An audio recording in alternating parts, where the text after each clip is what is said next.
So, you guys know how these new cards interact with lots of level 1 fire monsters. Do you know what else is a level 1 fire monster? Normal monsters. Do you know what level 1 monsters enable? Law of the Normal. That's what we're doing here. I haven't play tested this at all. I have no idea if this is going to work. Oh, thanks for the sub intentionally. What are we yapping about today? Nothing. I'm not going to talk. I need to save my throat.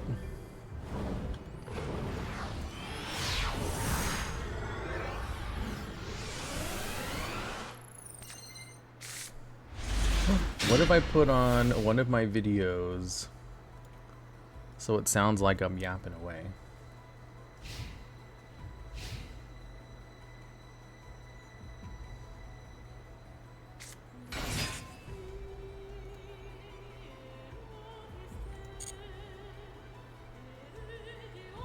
7 hours of failed cards explaining how Yu-Gi-Oh cards work. They asked for it, but they didn't watch it. In Yu-Gi-Oh, there are a lot of cards with lore surrounding them or that appear in the anime. And in this video, we'll go over the best cards in the game that just also happen to have stories and lore associated to them. And starting off at number 10, we have Retort.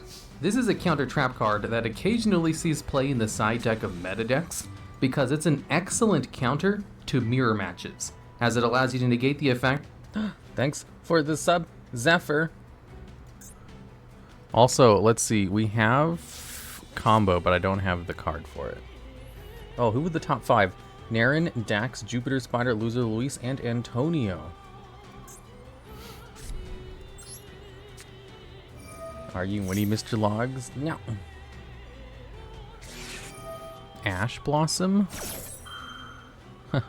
Don't you mean Ass Blossom?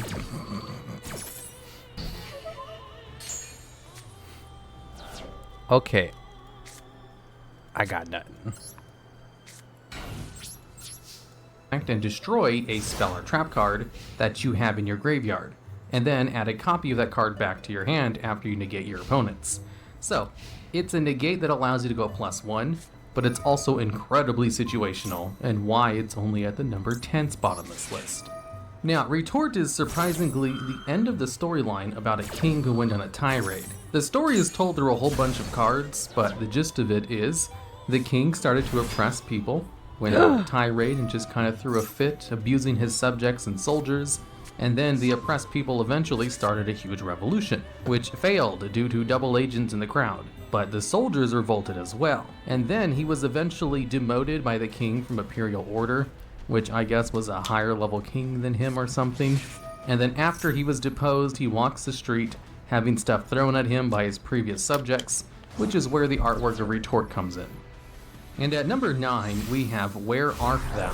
This is a spell card that allows you to search out any level 1 monster from your deck if you control a level 1 monster. This card is used extensively in modern Spyral decks, as they play 3 level 1 monsters pretty heavily, and we'll probably see more play in the future if people adopt the Magician's Souls engine. In the artwork for Where Art Thou, it shows a boy putting up posters for his lost dog, and you can see the dog in the background, who is actually the outstanding dog Moran. Although, the boy never actually finds his lost dog, and the dog waited so long that 3 different possible outcomes happened to him, based on 3 Don't worry, different I'm going to put it in the top left-hand corner. First is that he got lost in the dark world and became the Mad Dog of Darkness. Second is that he got converted into a machine and became the Mecha Dog Moran. And third is that he died after waiting for 1,000 years and became the Skull Dog Moran. Now, unfortunately, of these 3 possible outcomes, it's most likely that Skull Dog Moran is the canon ending, as we'll talk about that a little bit more in a different spot in this video. And at number 8, we have Wavering Eyes. This is a quick play spell card which destroys all cards in the pendulum zones, and then gains an effect based on the amount of cards destroyed. This card was so good during the pendulum era that it actually got banned for a while, as it allowed you to destroy your opponent's scales while also gaining advantage. As if you destroyed 4 cards, you got to add another copy of this card from your deck to your hand, you got to banish a card on the field, you got to search out any pendulum monster from your deck, and you got to inflict 500 points of damage to your opponent. So it was a possible 4-card destruction, which lets you go +3 card advantage while also setting up your extra deck. Although, nowadays with pendulums being pretty heavily nerfed, it's no longer banned and hardly sees any competitive play. Now, the artwork on this card is the middle in a story involving 2 characters, called Sam Bell the Summoner and her older brother, Rise Bell the Summoner. In the background of Rise Bell the Summoner, you can see the Hypno Sister and her familiar, Transfamiliar. In the artwork of Wavering Eyes, you can see them jump Rise Bell and corrupt him, turning him into Rise Bell the Star Adjuster. Then she goes even further beyond and transforms him into Rise Bell the Star Psyker. But then through the power of friendship, or an unwavering bond, his sister is able to undo his corruption and presumably bring him back to normal, as Unwavering Bond is the last card of the storyline. And at number 7, we have Mistake. This is a very simple Floodgate card that, while it's on the field, neither player can add cards from their deck to their hand except by drawing them. And since one of the requirements for a deck to be good is to basically have a whole bunch of search materials, this card does an excellent job at shutting down pretty there's much new every animated single good emotes. deck. And just like all the other cards so far, Look, it's the combo.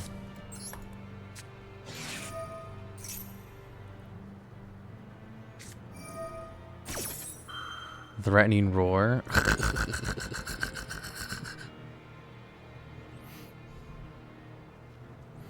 Say goodbye to all the cards in your hand.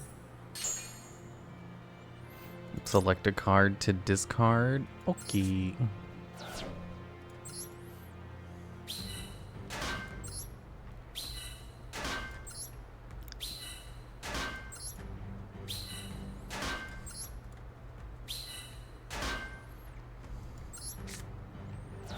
Okay. Now it's time to... Crap, I don't have any cards on the field to destroy.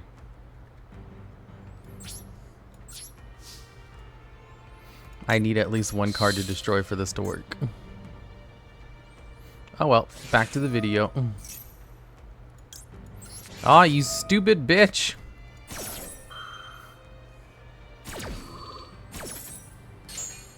It's nighttime. I have to play Law the Normal. You guys don't understand. This good card, which sees competitive play, also tells a little short story. In the story, you can see the card Sangan getting onto the wrong bus.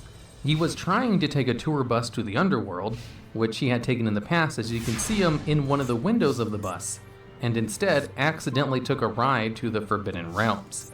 As in the artwork Tour Bus to the Forbidden Realms, you can see Sangan sitting next to the monsters from Tribe Infection Virus, along with a couple of other banned cards in the background.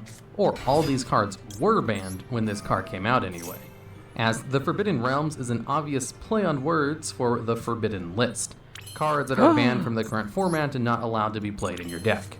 Eventually, Sangan gets off the bus and hops into a car with banned spell cards, as it's being driven by one of the imps from Delinquent Duo, and he's being comforted by the angel from Graceful Charity. Although this car gets pulled over and everyone gets arrested as they had a pot of greed in the trunk. He's then placed in jail alongside the Witch of the Black Forest, who was another banned card that has an incredibly similar effect to Sangan, where they both allow you to search monsters from your deck after they're destroyed.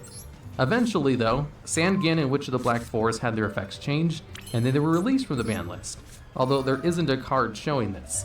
The best we get is Summon Gate, which shows Thousand Eyes Restrict getting released from the extra deck ban list.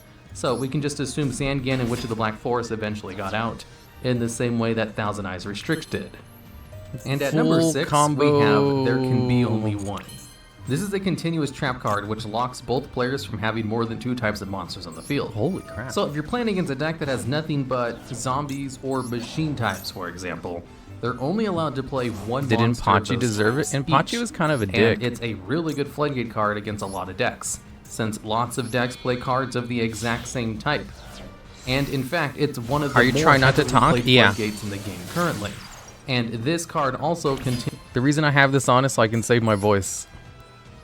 Because I shouldn't be streaming because of my voice, but I want to. So I keep doing it anyway. You guys know how it is. I'll put text on the little thing after this duel in order to explain why it's there. Continues the story of outstanding dog Moran. You see, after turning into a skeleton, the dog was adopted by the Skull Servant family, as you can see them in the artwork of White Princess and White Prince, taking him on a walk, and Monster Rebone, with him running away from Skull Servant. Rebone. Then in the artwork of There Can Only Be One, the Skull Servant family is going on vacation when they get stopped.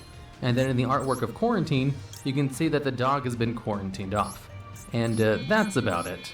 The story ends here, although since Skull Servant is a king now, he doesn't have much to worry about, and he'd most likely get his dog back and go on vacation like planned. And at number 5, we have Skill Drain. This is a powerful floodgate card which just negates the effects of all monsters in the field, and can win you the game against a lot of decks, which is why it's currently limited to 1 copy, because it's a little bit too easy to use for how good of an effect When did I get it has. Flameville Guard in the grave? And Skill Drain is showing the battle which takes place between Dark Ruler Hades and this random level 3 vanilla monster called Dark King of the Abyss. You see, the Dark King got demoted by the Dark Ruler, as shown in the card Demotion, so he set up an elaborate ruse in order to get back at him. Elaborate rouse. As shown in the card Hatebuster, he gives him some kind of device which drains his power, as shown in Skill Drain. And then over the course of 3 cards, you see him stealing the Dark Ruler's soul. But then the Dark Ruler is revived thanks to the Plague Spreader zombie virus, and comes back this and video destroys old? the Dark King Probably. of the Abyss. But then what do you know? Dark King of the Abyss also revives, as shown in Powerful Rebirth and Reject Reborn, and then uses the soul he captured in order to blast the revived King Hades with the 100. Kamehameha Wave, only to be immediately insta-gibbed by the Archfiend Emperor, the first Lord of Horror, as shown in the card Call of the Archfiend. Or something like that. Honestly, with a lot of these card artworks lore, you kind of just have to put these pieces together for yourself and figure things out. And at number 4, we have Solemn Strike. This is one of the top 10 most played trap cards in the game, as at the measly cost of 1500 life points, you get a Spell Speed 3 card which can negate a monster effect and destroy that card, or negate a special summon and destroy the card. Both of these happen in pretty much every deck, so this card is almost always live and has an excellent effect. Now, as for the story of this card, there was a maiden who just got her hands on a whole bunch of forbidden items, and then got a scolding from the guy from Solemn Judgment. Although after her scolding, she decided to keep on going after forbidden stuff and steals the forbidden scriptures. Although in the bottom left of the card artwork, you can see that the guy from Solemn Judgment catches her in the act, and that's where Solemn Strike comes into play, as he strikes her down with whatever divine power he has. So then she becomes the Condemned Maiden, and then gets an upgrade into the Condemned Witch, and tries to go back and fight in Witch's Strike, and is able to strike down the Bearded Fellow, becoming the Condemned Dark Lord, gaining a halo afterwards, which we can assume means she gained his power somewhat. With Condemned Dark Lord being the last card in this series of stories, it seems as if the story will probably continue in the future, but this is where it ends for now. IP And at Masquerena number protected 3, it. we have Orcus Cresendo. This was the Crescendo. Omni-Negate counter trap for the Orcus archetype, which saw heavy play because Orcus decks were one of the most played decks in the past year. Condemned and what Witch's it did Diablo was allow Star? you to No, negate the she's effect new. of a card if you controlled an Orcus Link monster, and it had a graveyard effect to Crap. add a Dark Machine monster from your deck or Banish Zone to your hand. So it was a really good counter trap, and the lore this card depicts is part of the World Legacy lore, and is kind of the culmination of one of the last parts of it. And the World Legacy I have lore no idea what is they're playing. super long. So I'm going to summarize the hell out of it to explain exactly what's going on in here. World Legacy lore starts off with a post-apocalyptic world that's overrun by mech knights. In a small remote village, there were 3 Cash friends and a lab? pet dragon. Avram, who was chosen to save the guess. world, Ib and Ningirsu, who are brother and sister, and Imduk, the baby dragon, who follows their group around. One day, the fairy named Lee comes and finds the group and tells them that they are the chosen ones who are meant to find the 7 World Legacy artifacts, which would help them save the world, and then leads them to the World Chalice. World Chalice then upgrades all of them into more powerful forms, and they head out to find the other World Legacy items. Eventually, they come across the World Armor, which is overrun by crawlers. During the fight with the crawlers, Ib is captured by the Mech Knights. So the remaining 3 chase after her and find them at the World Shield. So the 3 fight the Mech Knights while the fairy Lee goes off to rescue Ib. Ladies And generic? then, Not plot really. twist, turns out Lee was actually evil and finds Ib and uses the World Chalice in order to fuse themselves together in order to become Nightmare Corruptor Ibli. Ibli then joins the fray and completely destroys all of the Mech Knights and transforms them into the Nightmares. But she's not able to get all of them, as Mech Knight Blue Sky hands off his power source to Avram before he's killed, which transforms him into Mech Knight Avram. Ningirsu then tells Mech Knight Avram to go save his sister, while he'll stay behind to fight the remaining 6 Nightmares by himself. 2 of which are banned, mind you, and 2 of the others are some of the most played cards in the game, so, you know. I can't even use Law the Normal anymore. Although Avram is not actually able to defeat Ibli, and right before he's about to be finished off, the dragon Imduk appears and is able to temporarily stop her by forcing Ib's spirit out of Ibli's fused body. Ib is then able to kill herself with her ghost body in order to stop Lee. And then this is when Ningirsu returns, having defeated the 6 Nightmares by himself, which is pretty impressive considering he's a vanilla monster in this form, as his powers were stripped from him when Lee betrayed them. He's shocked to find the body of his dead sister. And then this ends the first chapter of the story, and is when the group parts ways. We're almost to the part with Orcus Cresendo. Ningirsu then takes Ib's body to the research lab, which was used to create the Mech Knights, and Avram goes off and finds the Crusadia tribe. While on their journeys, Avram is able to also find the World Crown, while Ningirsu is able to find the location of the World Wand and Spear. Avram uses the World Crown in order to transform the Crusadia tribe into stronger forms, as well as randomly 1 crawler. And Ningirsu uses the World Wand in order to power the Orchestrated Babel, as well as upgrading himself to the Orcus Orchestrator, then turns his sister's corpse into a robot, known as Galatea. Avram and his group of Crusadia go to the tower in order to stop this new person who is building a new line of evil machines. During the battle, the tower exploded, and with 6 of the World Legacy items coming together for the first time, it spawned the 7th World Legacy item, the World Ark. And with all 7 of the World Legacy items combined, they transformed into the Guard Dragons. While all this is happening, Ningirsu and Avram are fighting, and Galatea, who was most likely being controlled by the spirit of Lee at this point, absorbs the remaining power of the Tower of Babel and transforms into Orcus Nightmare.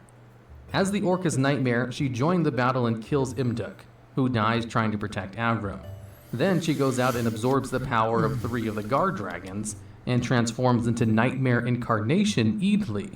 She then summons the ultimate Crawler monster and World Legacy Guard Dragon Mardark. Then they all have one final mega battle where Imduk's soul combines with some of the remaining Guard Dragons in order to create Guard Dragon Almarduk. And Ningirsu hops onto a metal horse and becomes Dingirsu, the Orcus of the Evening Star. And then this is where Orcus Cresendo comes in. Dingirsu, after a long battle presumably, trying to stop his rampaging sister, throws his lance at her and manages to beat her. In which case, her soul is ripped from her body by a Guard Dragon, and then... Is my voice okay? Not really. It improved a lot after I got sick and I wasn't able to record for a few weeks, but it's still not better. Oh, thanks for this resub, Zephrith. And, I'm probably gonna have to start speech therapy because it's, supposed to be better by now. How long has my voice been like this? Since September. And she's reincarnated.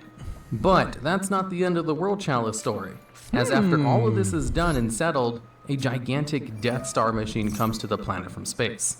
And they give all of their powers to Avram so that he can fly into space to fight this machine, where he presumably dies in the battle after a whole bunch of other stuff happens, and leaves the world key to Ib to protect the world from future threats, with Ib becoming Lib, the World Keymaster, wearing the cloak from Ningirsu and the scarf from Avram, and then Ningirsu going off on his own as Mech Knight Orcus Girsu, which is where the World Legacy story ends. For now. They might add more to it in the future, but just know I super skimmed over a lot of the story, and there is no official canon series of events, so a lot of these scenes and parts are up for interpretation. And at number 2, we have Evenly Matched. Evenly Matched is the most played trap card in the game currently, and is a huge part in why going second decks are viable strategy now.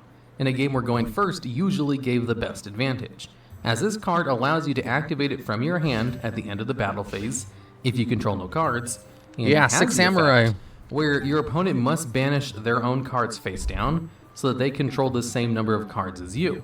So, if you meet the conditions to activate this card from your hand, your opponent will have to banish all but one of their cards, which is basically a full board wipe, with one of the best types of removal, non-targeting banishing face down with an action controlled by your opponent. Are you not wanting And the now, trap? the lore for No, this card but I should. kind of has a long history, like World Legacy lore, so it has to do with 6 Samurai lore.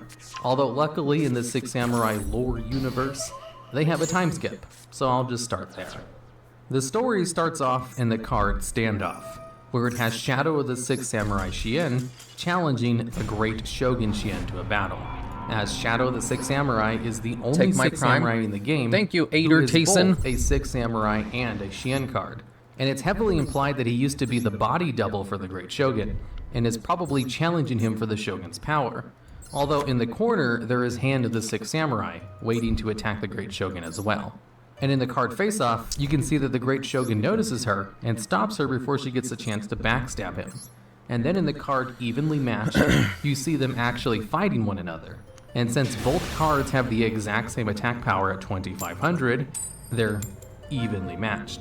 And we don't really know the outcome of this battle, but one can assume that at least the Great Shogun Shien died, as the card Legendary Secret of the 6 Samurai was released afterwards, which is his armor with a ghost inhabiting it.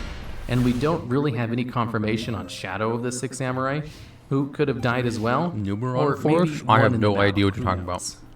And at number 1, we have Return from the Different Dimension. This card has the effect where you can pay half your life points to special summon as many of your banished monsters as possible, but they get banished during the end phase, which doesn't matter because this card is actually just special summon 5 monsters, which is super good effect and why this card is currently banned. And what do you know? This card is the end of a story for another card called the DD Warrior Lady. The story starts off with the Warrior Lady of the Wasteland fighting the Warrior Digrapher, and then during the fight she gets pulled into the different dimension, which in Yu-Gi-Oh! Lore is what we refer to as the Banished Zone. While in the different dimension, you can see her being recruited with 3 other different bring out dimension Dark warriors Storm? and DD recruits. Jet Dragon. And she's also a DD designator, whatever that means. What's Anyways, up? This also guy. in the different dimension is Warrior Digrapher, who goes through all kinds of changes in the different dimension. And there's even a card which depicts the 2 different versions of the Warrior Digrapher thank meeting God. in the different dimension. And Warrior Digrapher and DD Warrior Lady have another fight. And at one point he tries to seduce her, and then she fights another version of him, probably indicating that she has been successful in all of the fights against him. And then eventually she finds the different dimension gate, and is able to go home as shown in the card Return from the Different Dimension, along with 4 other monsters, one of them also being a different dimension warrior. No! Now, there's lots of cards which depict events happening in the different dimension, and DD Warrior Lady is just one of its many inhabitants. And it just so happens that 2 of the cards depicting events from the different dimension are currently banned, with the other one being Dimension Fusion, which probably shows the early stages of Return from the Different Dimension before they actually break free. Yu-Gi-Oh! Has been a lot of cards I accidentally over the years, clicked with lots of different cancel stories instead attached. of- They're either explained in the Master's Guide, with Yes. books, the Dual Terminal arcade game, or inferred over a bunch of different cards. So in today's list, we're going to go over 10 more storylines of different cards in the game. Starting us off at number 10, we have Inpachi, which is definitely one of the older cards on our list. Inpachi is a normal level 4 Earth Machine monster Inpachi, with 6 bitch. attack and 1900 defense. It has the flavor text of a log that attacks lost travelers in the forest. Originally a big tree, it was cut down and possessed by a wicked spirit. So Inpachi's story starts with an old forest in the middle of nowhere, where Inpachi, a spirit of a tree, resides. And as the tale goes, humans show up and start settling in, which means deforestation of the nearby forest. And what would happen is that people would mark the trees as numbers depending on their quote-unquote size and strength. And That's a good Inpachi was draw. marked with number 18. Don't ask me how they measured the strength of a tree, because I don't really have any clue. So, when the deforestation started, Inpachi had to watch all of his fellow trees get cut down and destroyed. This didn't sit too well with him, as you could probably imagine. So, in a desperate attempt for revenge after it got cut down, Inpachi summoned an unnamed evil spirit that took over his will for revenge. And after he was cut down, Inpachi rose up and took his revenge on the people who cut down his forests. But that was just the first of his many victims. On his path of revenge against all those who reside in the forest, he crossed paths with quite the unlikely duo, a giant lizard and a captain. So a fierce battle broke out between Inpachi, Gagagigo, and the Marauding Captain. And if you could imagine, a tree golem facing down a giant lizard and a phenomenal swordsman, it didn't turn out too well for Inpachi. The final blow was dealt to Inpachi by Marauding Captain as seen with the card double attack. But this isn't the end of Inpachi, as he gets back up after the captain and Gagagigo leave the wooden golem. Venturing further into the forest, he runs into Chopman, the desperate outlaw. And like the captain and Gagagigo, a fight breaks out. This time with his opponent being a fire user, and well, fire against wood, it never really goes well. Which is what we see in the card artwork for Backfire. But still fueled by revenge, Inpachi rose again as he burned to turn himself into Blazing Inpachi. This version of Inpachi is a fire pyro monster with 1850 attack and 0 defense points. The Blazing Wood Golem still continues through the forest and encounters a familiar foe. Or foes in this case. Oh, because they're going to bring Blazing it back Inpachi has out. a rematch with Marauding Captain and Gagagigo while they're fighting the Invader of Darkness. Now with Inpachi being ablaze, he might stand a chance. Their fight is shown in the cards United Front and two-man cell battle. But unfortunately for Inpachi, he loses once more and the fire finally consumes him, and Inpachi now becomes Charcoal Inpachi, a charred corpse. A level 1 Pyrodoro monster with 100 attack and 2100 defense. I just had a good idea for a deck. Despite Inpachi's best efforts to get revenge for his fellow trees in the forest, his lust for revenge took things too far. But this Guys, I isn't just true had a for really Inpachi, good idea as for a an deck. evil scientist Kozaki took what was left of Inpachi for his own use to create Woodborg Inpachi, a mechanized robot version of Inpachi to continue his vengeance spree. But again, like when the upgrade, it didn't help as he lost again, as shown in Kickfire. And that concludes the story of Inpachi. From a simple tree spirit that wanted to only seek revenge for his forest being destroyed, to a possessed tree spirit that refuses to let go for one reason or another. Inpachi is only number I'm not 10 in because gold, I'm Inpachi in itself platinum. is pretty weak in all of its forms. Unlike the next card on this list that grows into quite the monster. And at number 9, we have Petit Dragon, a level 2 normal monster that has the Wind attribute and is Dragon type. With a pretty poor stat line of 600 attack and 700 defense, and the flavor text that reads, a very small dragon You have known 2 for its Royal vicious Dusters? attacks. Wow, brag It doesn't more. seem like the flavor text is true with the low attack points. But don't worry, the story of Petit Dragon has the dragon rise Petit to power. Dragon. So let's get started. How do you pronounce Petit that? Dragon, as I mentioned, is P-E-T-I-T Dragon. Petit Dragon. Petit Dragon. Petit Dragon. Petit Dragon. Petit Dragon is pretty bad in terms of stats, but the dragon was motivated to get stronger. And one day, Petit Dragon encountered Worm, the Wind Charmer. And both of them shared the same goal of growing in strength. And after a long training arc, they both part ways with a new goal for Petit Dragon, to breathe fire like other dragons. Hearing a legend that eating a mythical plant called firegrass would allow such a feat, Petit Dragon set off on its quest, venturing through peerless lanes and eventually racing a volcano where the firegrass was said to grow. But things didn't turn out well for our small dragon. Rather than let Petit Dragon breathe fire, the firegrass consumed Petit Dragon and transformed it into Dark Fire Dragon. Petit Eventually, Dragon. seeking more power, Petit Dragon, now Dark Fire Dragon, went in search of it and eventually found some allies. Dark Fire Dragon came across 4 other dragons that shared the same goal of growing stronger. Each of these dragons represented the fundamental attributes of the world: earth and wind, water and dark, and so on and so on. They combined their powers to become the 5-headed dragon. Petit Dragon achieved its search for power and became one of the strongest monsters in Yugioh lore, as there aren't any cards that have a higher attack point value that isn't a question mark.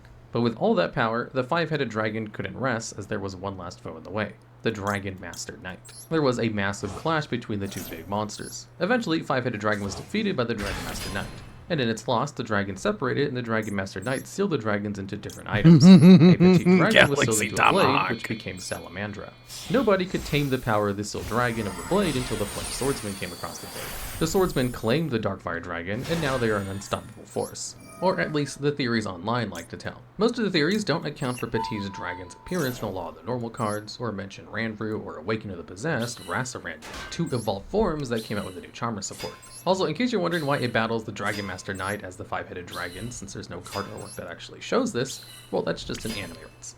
And following the trends of the companions of the elemental charmers, next up is Gagagigo, a level 4 normal water reptile monster with 1850 attack and 1000 defense. Unlike the previously mentioned petty dragon, Gagagigo is evolved from one of the charmer companions, Gigabyte. And that's where the story starts, with Gigabyte and Iria, the water charmer. Gigabyte was quite the small fry and was constantly being hunted. One day, Gigabyte was being attacked by some evil plants, and rather than Gigabyte's story ending right there, decided Iria that? saved Gigabyte from the plants. And after being saved, Gigabyte decided to join Iria in her quest for strength. And after some time, like a Pokemon, Gigabyte evolved into Gagagigo.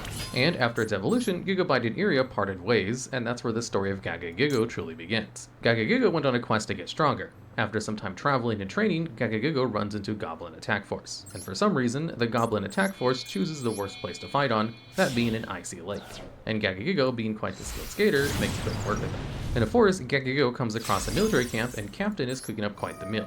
Hungry after his defeat of the Goblin Attack Force, Gagagigo tried to approach the camp for a snack.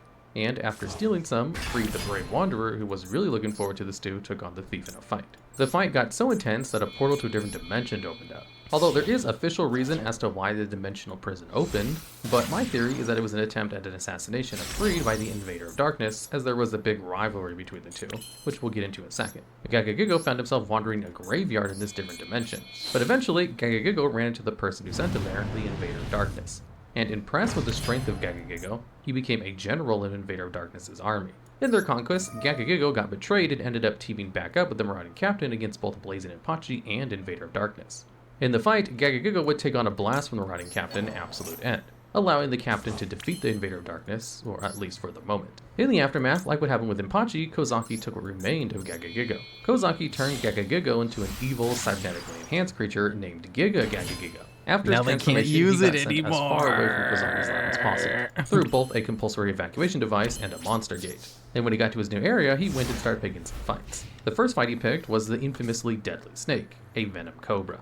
And after his fight against the cobra, he continued and set his sights on a familiar face, Freed the brave wanderer. But the fight didn't turn out well for Gagagigo, and his enhancements went haywire and broke off, turning him into Gagagigo.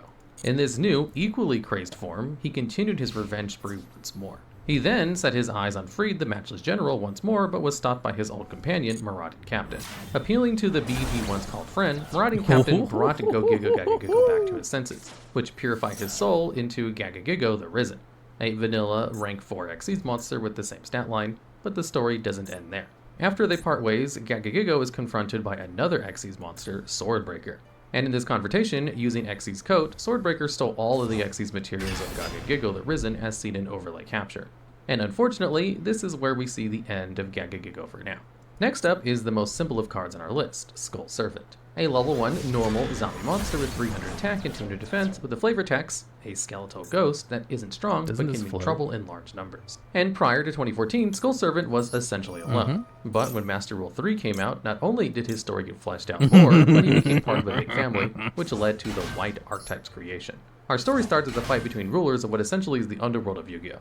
There was Dark Ruler Hades and the Dark King 2 normal Abyss. monsters equals and Heat rather Soul. than fight head on, they each had armies of followers fight for their sake. As It's almost Hades like Heat used Soul was army of made for three-handed normal skeletons. monster support. In the endless fighting between the two, one of the skeletons would sneak off, wanting to rest by a tree. Eventually, after some time and a graveyard was built over the top of the forest, Skull Servant's rest would be interrupted and he would be reawoken by Spirit Caller. But rather than awakening just our main character, she awakened a trio of Skull Servants. This didn't bode well for the Spirit Caller, and something went wrong, and there was a bit of a mishap at the resting place. And for some reason, the universe felt bad for our Skull Servant, so it decided to give the Skull Servant a new chance at life. With his new chance, he rose up and vowed to be king. Now, slightly shifting the story to Outstanding Dog Marin, which I already talked about in another video. So long story short, Marin got left waiting for way too long and became Skull Dog Marin. Eventually, Skull Dog would take a bite off of our King of Skull Servants. Amusing the king, the two became inseparable best friends. After some time, the King of Skull Servants would encounter more whites that had been awakened, and adopt them into his family. The family grew in size and now is made up of his wife, White Prince, White Princess, and White Mare. The family has their own fun adventures and even learned how to play Yu-Gi-Oh, which might be for Baldwin. I'm not too sure. But at one point, the king wants to go on vacation to the overworld with his family, but gets stopped and checked. But eventually, they make it through and have quite the picnic and some nice roasted potatoes. Alt Art of And Ash? that's the last we hear of the king. But it's a I fitting have going 3 from copies nothing of to king Alt to start Art a of family and Ash. then Thank you enjoying a very nice roasted much. potato. And at number 6, we have the Goblin Attack Force, which is a level 4 Earth Attribute Warrior monster with a surprising 2300 attack and defense. It has the effect that if it attacks, the monster changes its defense position until the end of the next turn. With one of the highest attack point values a level 4 monster can have, outside of a few exceptions of 2400 attacks, the negative effect isn't too surprising. According to the lore, the low defense point value is because the goblins tire themselves out after attacking and fall asleep. Although there isn't much of a coherent story with the attack force, as they typically are the butt of jokes, as they're either attacked or get hurt pretty badly from other card effects. Some of the most common examples of this are non-spellcasting area, where the attack force try to attack the Gemini elves and it backfires pretty strongly, or in Micro Ray, where they get shrunk. But it doesn't stop there, as it seems they can't really escape getting into some rough situations, like Earthquake or Hammer Shot. The worst scenario is when they find themselves in Zombie World in front of the soul-absorbing Bone Tower, and promptly have their soul sucked out of them. How they made it out of there, I have no idea. But I think that was the last straw, as in the card art of Token Thanksgiving, you can see the attack force handing out scapegoats as they shedded their armor. I think it's a well-earned rest and a conclusion to their misfortune, kind of like the Skull Servants. Next up is the ragtag bandit group called the Dark Scorpions. This is essentially a bandit group that has 5 members that are all monsters that have the effect that when you deal damage to your opponent, you get to choose one of 2 effects. So let's dive into each member and then their story. First is Chick the Yellow, who can either return a card to the hand or look at the top card of your opponent's deck and keep it at the top or send it to the bottom of their deck. Next is Cliff the Trap Remover, that can destroy one spell trap on the field or mill 2 cards from your opponent's deck to the graveyard. Then there's Gorg the Strong, that can return an opponent's monster to the top of their deck or mill one off your opponent's deck. Next is Mine the Thorn, which can search another Dark Scorpion from your deck or graveyard. Last, and the leader, is Don Zalug, which is infamously known for its first effect to discard a random card from your opponent's hand, or mill 2. Don Zalug's effect was notoriously abused back in the early days of the game, as that effect was very good and not that hard to get off, and it was even limited for a bit for being so strong. Each member has their own quirks and specialties. Don Zalug is flexible and is great at escaping traps. Cliff is great at removing and disarming traps, and Chick is brave, I guess. The Divinity artwork shows him being brave and ventured into a tomb despite being terrified. And rather than have a super in-depth story, there's just a few cards that show off their exploits. Their first big score was against the upstart Goblin, and the only other artwork that really shows off the Dark Scorpions is Mustering of the Dark Scorpions, which apparently, according to the lore, explains that they love striking poses and doing group poses after every meeting. Next up is the icon of the warrior type, Marauding Captain, a level 3 Earth Warrior monster that has 2 effects. A taunting one, where your opponent has to target Marauding Captain first for attacks, and then the other, more prominent effect, is How are you today? One level 4 lower monster from your hand when it's normal summon. His service as the captain started the army of Freed the Matchless General as his second in command and personal chef. And in their many conflicts, they tend to run into previously mentioned Goblin Attack Force and get into several other conflicts. The captain also ran into the first iteration of Inpachi, but Inpachi was dealt with pretty swiftly in double attack. Eventually, Marauding Captain gets exiled by the army. To find his way back, he decided to take on some other champions, and the first of which was Despair from the Dark, which we can see in the card Staunch Defender. Continuing, he found himself in a wasteland and not alone, with a new ally, Warder of the Wasteland, and they made a pretty strong team, taking on the Terror King Archivine, but it didn't turn out well for the captain, as he got pretty badly wounded, losing 2 of his swords. Somehow surviving, he went back to his mission. Continuing his journey, he runs into Gagagigo, and together they next face the foe that was the Invader of Darkness, a longtime enemy of his superior, Freed. And in their famously known fight, Gagagigo took a blast at the captain, allowing him to deal the final blow to the Invader of Darkness. And this is where the captain returns to Freed as a champion, with reinforcements of the army. And again, this is where the ending of Gagagigo's story comes into play, where the captain essentially knocks some sense back into Gagagigo with memory of an adversary, which helps him become Gagagigo the Risen. And at number 3, we have a story of one of the newer archetypes, the Sky Strikers. The main monster and main character of the story is Sky Striker Ace, Ray, a level 4 Dark Warrior monster that can tribute itself to special summon one Sky Striker X-Deck monster, and while in the graveyard, you can special summon Ray if another Sky Striker Link monster leaves the field. This effect is pretty cool since the Sky Striker Link monsters are all Sky Striker Ray in different mechanisms armor sets for different scenarios. But we'll get into that in just a second. So the story of Ray is that of one of the Sky Striker armor suits, which are military technology to essentially make a one-man army. And Ray is the lead of this with her blade, the Sky Striker. She has 4 different sets of Sky Striker Ace armor, and puts them on as she goes through special gates. So let's take a look at the 4 modes of the Sky Striker Ace armor. There's Kagari, which lets her wield 8 different blades that allow an endless onslaught of slashes. There's Shizuku, which is a defensive armor, which creates barriers. Next is Kaina, which is a specialized for close combat with 4 giant fists. And last is Hayate, which was made for long-range combat with her giant railgun. Hayate. Each of the suits has an ultimate move called Maneuvers, which overclock the suits for powerful and devastating attacks. On top of her Sky Striker Ace armor, Ray has a bunch of other tools to help her on her assignments that all stem from her floating fortress, the Sky Striker Mecha Armory Hercules Base. How are you feeling accent when you have to save your voice? Eagle Booster, the Widow Anchor, Shark Cannon, and Hornet Drill. This is a preventative measure. not a reactionary one. My voice is fine right now. During the mission, Ray saw another girl on the battlefield who looked like a copy of her, but more sinister. Turns out the enemy managed to create their own version of the Sky Striker mechs, and their fight was pretty toe-to-toe at first. But Rose would summon her own Sky Striker Ice armor called Jigs. Zeke. Then, in a desperate attempt at victory, Ray used the ultimate move of the Kagari armor at the cost of the destruction of her beloved armor. But in victory, she held the defeated Rose to find a new enemy looming over the horizon. And that's when the story ends, with the two facing off against this new threat. But potentially new support for the archetype coming out soon, of course the manga they created, the story will go on. And although Sky Strikers are a good archetype, the next card on this list were a bit stronger during their time. Next are the Tier 0 Spyral monsters, and our main character in the story is Spyral Super Agent, a level 4 Earth Warrior monster that has the effect that while in your hand, you can declare one card type, reveal the top card of your opponent's deck, and if it matches a declaration, you can special summon Super Agent. Then, if it's special summoned by a Spyral card, which yes, its effect counts as one, you can destroy one spell trap card your opponent controls. But that's not why the Spyral cards were good. It was due to their amazingly high consistency, got several negates on board, and could out multiple monsters with spell speed to destruction during your opponent's turn. But this was back in 2017, so times have changed. Regardless, it's no easy feat to be in a Tier 0 deck at any point in time. But now to the story. Essentially, Spyrals is a spy organization. Working out of their command center, they have a small team of spies that complete several missions to keep the peace. There are 5 main members of the Spyral team. First, as we mentioned, was Super Agent. Then there's Spyral Tough, which is the muscle of the team. Quick Fix and Master Plan are both back-end support, where Quick Fix creates gadgets and tools for the agents to use in the field, while Master Plan is the commanding officer, giving out missions and keeping the organization afloat. Last but not least is Spyral Sleeper, the former mentor and partner of Spyral Super Agent. When the story of the Spyral card starts out, Sleeper is actually MIA, or missing in action, as he was sent to an enemy nation but never returned. After finding out where Sleeper was being held captive, all agents were called back for a rescue mission. Quick Fix built some new gadgets and tools to help the agents with Spyral gear. Specifically, there was a drone, a pretty speedy car, a utility wire, and more. On their mission, they're also accompanied by other agents, Spy Gal Misty and the undercover resort staff. On their way to rescue Sleeper, they had to fight through a ton of enemies. At this time, they went with a full-on assault. The team then needed to extract some key information regarding the specific whereabouts of Sleeper. So Super Agent needed to recapture the information. And with the interrogation, they found their way to Sleeper, who was brainwashed by the enemy nation. So breaking him out and getting him back to normal was a bit of a challenge. But Quick Fix had a plan for that. See, he also prepared for this with some gear. With the power of a power gauntlet and a power suit, they managed to free Sleeper and the dynamic duo Sleeper and Super Agent reunited once more. Now, the last card on the list is a little on the unknown side, where not a lot of people know that it exists or what it does. And this, of course, is the Pot of Greed, which can let you draw 2 cards from your deck. And all jokes aside, there's some pretty interesting lore for a fan favorite spell card. So the Pot of Greed is actually home to a couple of spirits. The main 2 that we know of so far are the Spirit of the Pot of Greed, which is an angel that likes to visit the pot, and the Avatar of the Pot. The presence of these spirits in the pot further accentuate the greediness of the pot to the point where its depths are endless, like a vacuum as shown in Panic Shuffle. This vacuum is so strong that even through the nose of the Pot of Greed, it can suck loot in. What makes Pot of Greed so interesting, however, is what happens after you reach into the pot.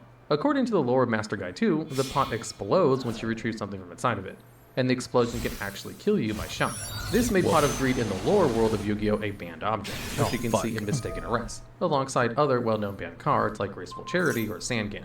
What's even more interesting is the one person who survived the Pot of Greed, the Upstart Goblin. The Upstart Goblin started out as a real estate goblin who amassed quite the fortune.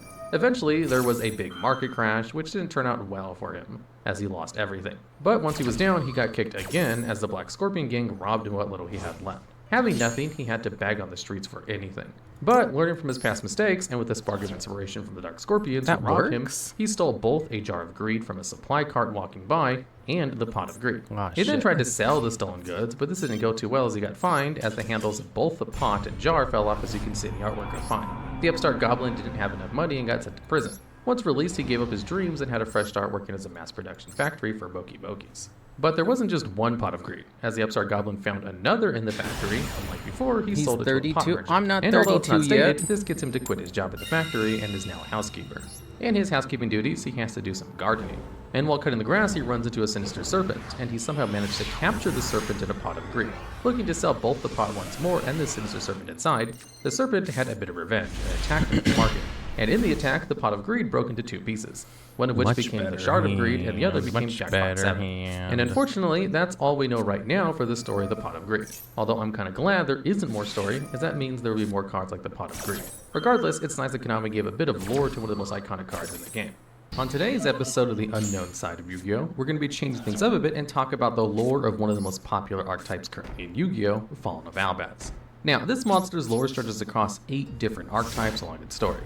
As a rough overview, here are the involved archetypes in no particular order: Spriggans, Dogmatica, Sword Soul, Despia, Ice Jades, Therions, Tri-Brigade, and Sprites. So our story starts off with an official passage from V-Jump, which is a magazine offshoot of Shonen Jump that Konami likes to publish info about Yu-Gi-Oh!'s new promos, releases, and occasional lore. And rather than go through the entire text, here's a quick summary. The entire story of the Fallen of Albaz takes place in a continent called the Isolated Land. And inside this land, there are these holes that randomly show up and are essentially portals to different parts of the continent. And the holes can sometimes eat up civilizations or drop off powerful relics. And that's about all the context we get before jumping in.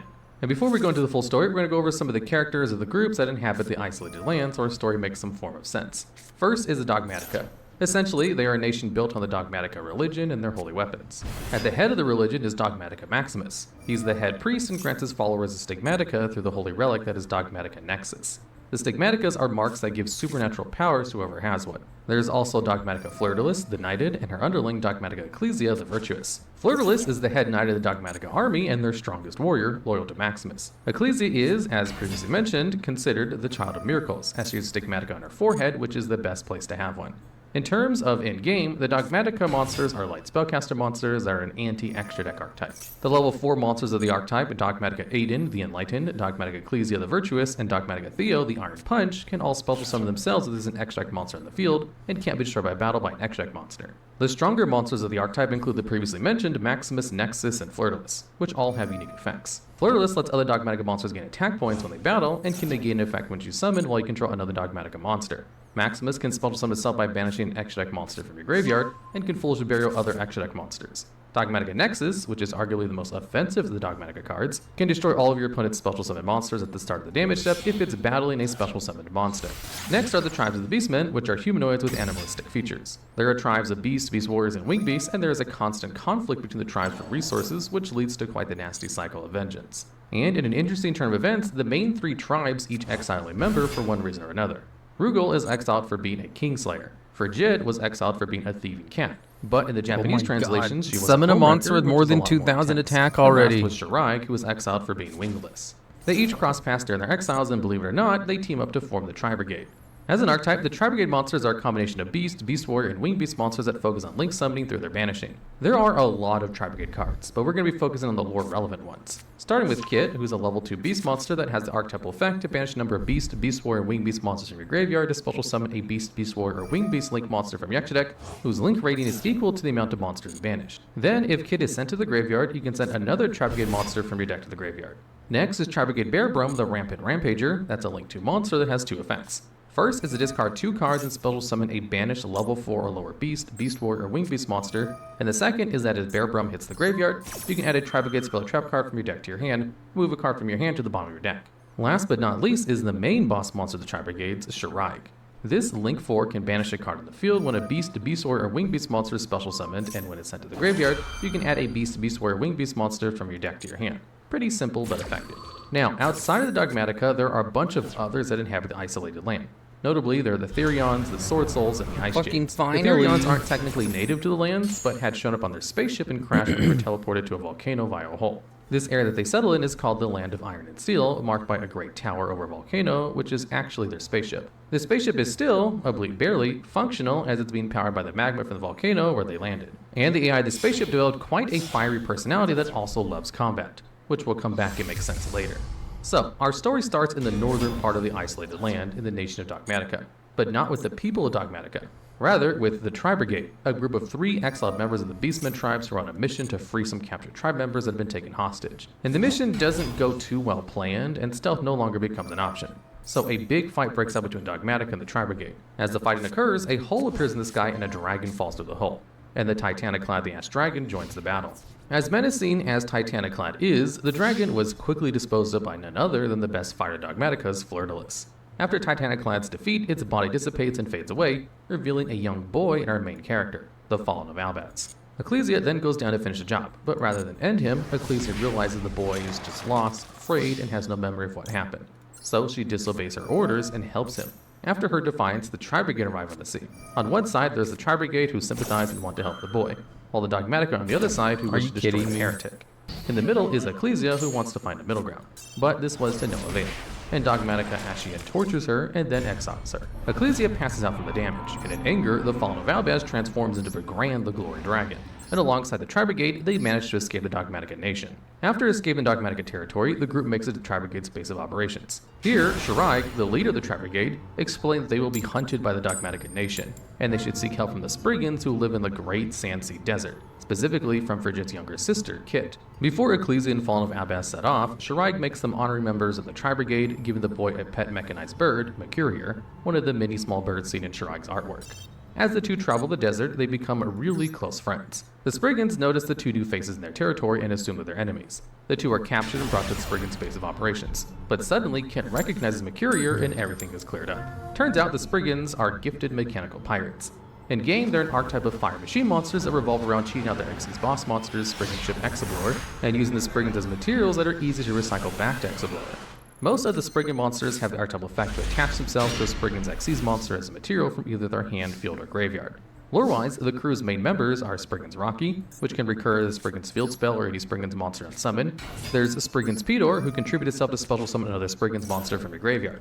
And then there's the captain of the Spriggans, Sargas, who's a level 8 Spriggan's monster that has the archetypal effect, but also a quick effect to detach one material from one of your Xyz monsters and destroy one card in the field during your opponent's turn. And if Captain Sargas himself is used as a material, the Xyz monster gains 500 attack. Last but not least is Spriggan's Kit, who shares the Spriggan's name, but her effect has nothing to do with the archetype.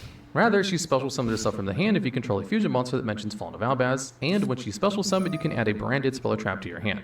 Back to the story, where the Spriggans are initiating Albaz and Ecclesia before considering them allies. So they go on a bunch of different trials and challenges, such as treasure hunting and hunting down holes. The holes have been pretty fortunate for the Spriggans, as the hole typically sends out industrial materials or technology to help them develop their technology, like their Sprint to the Iron Dash Dragon.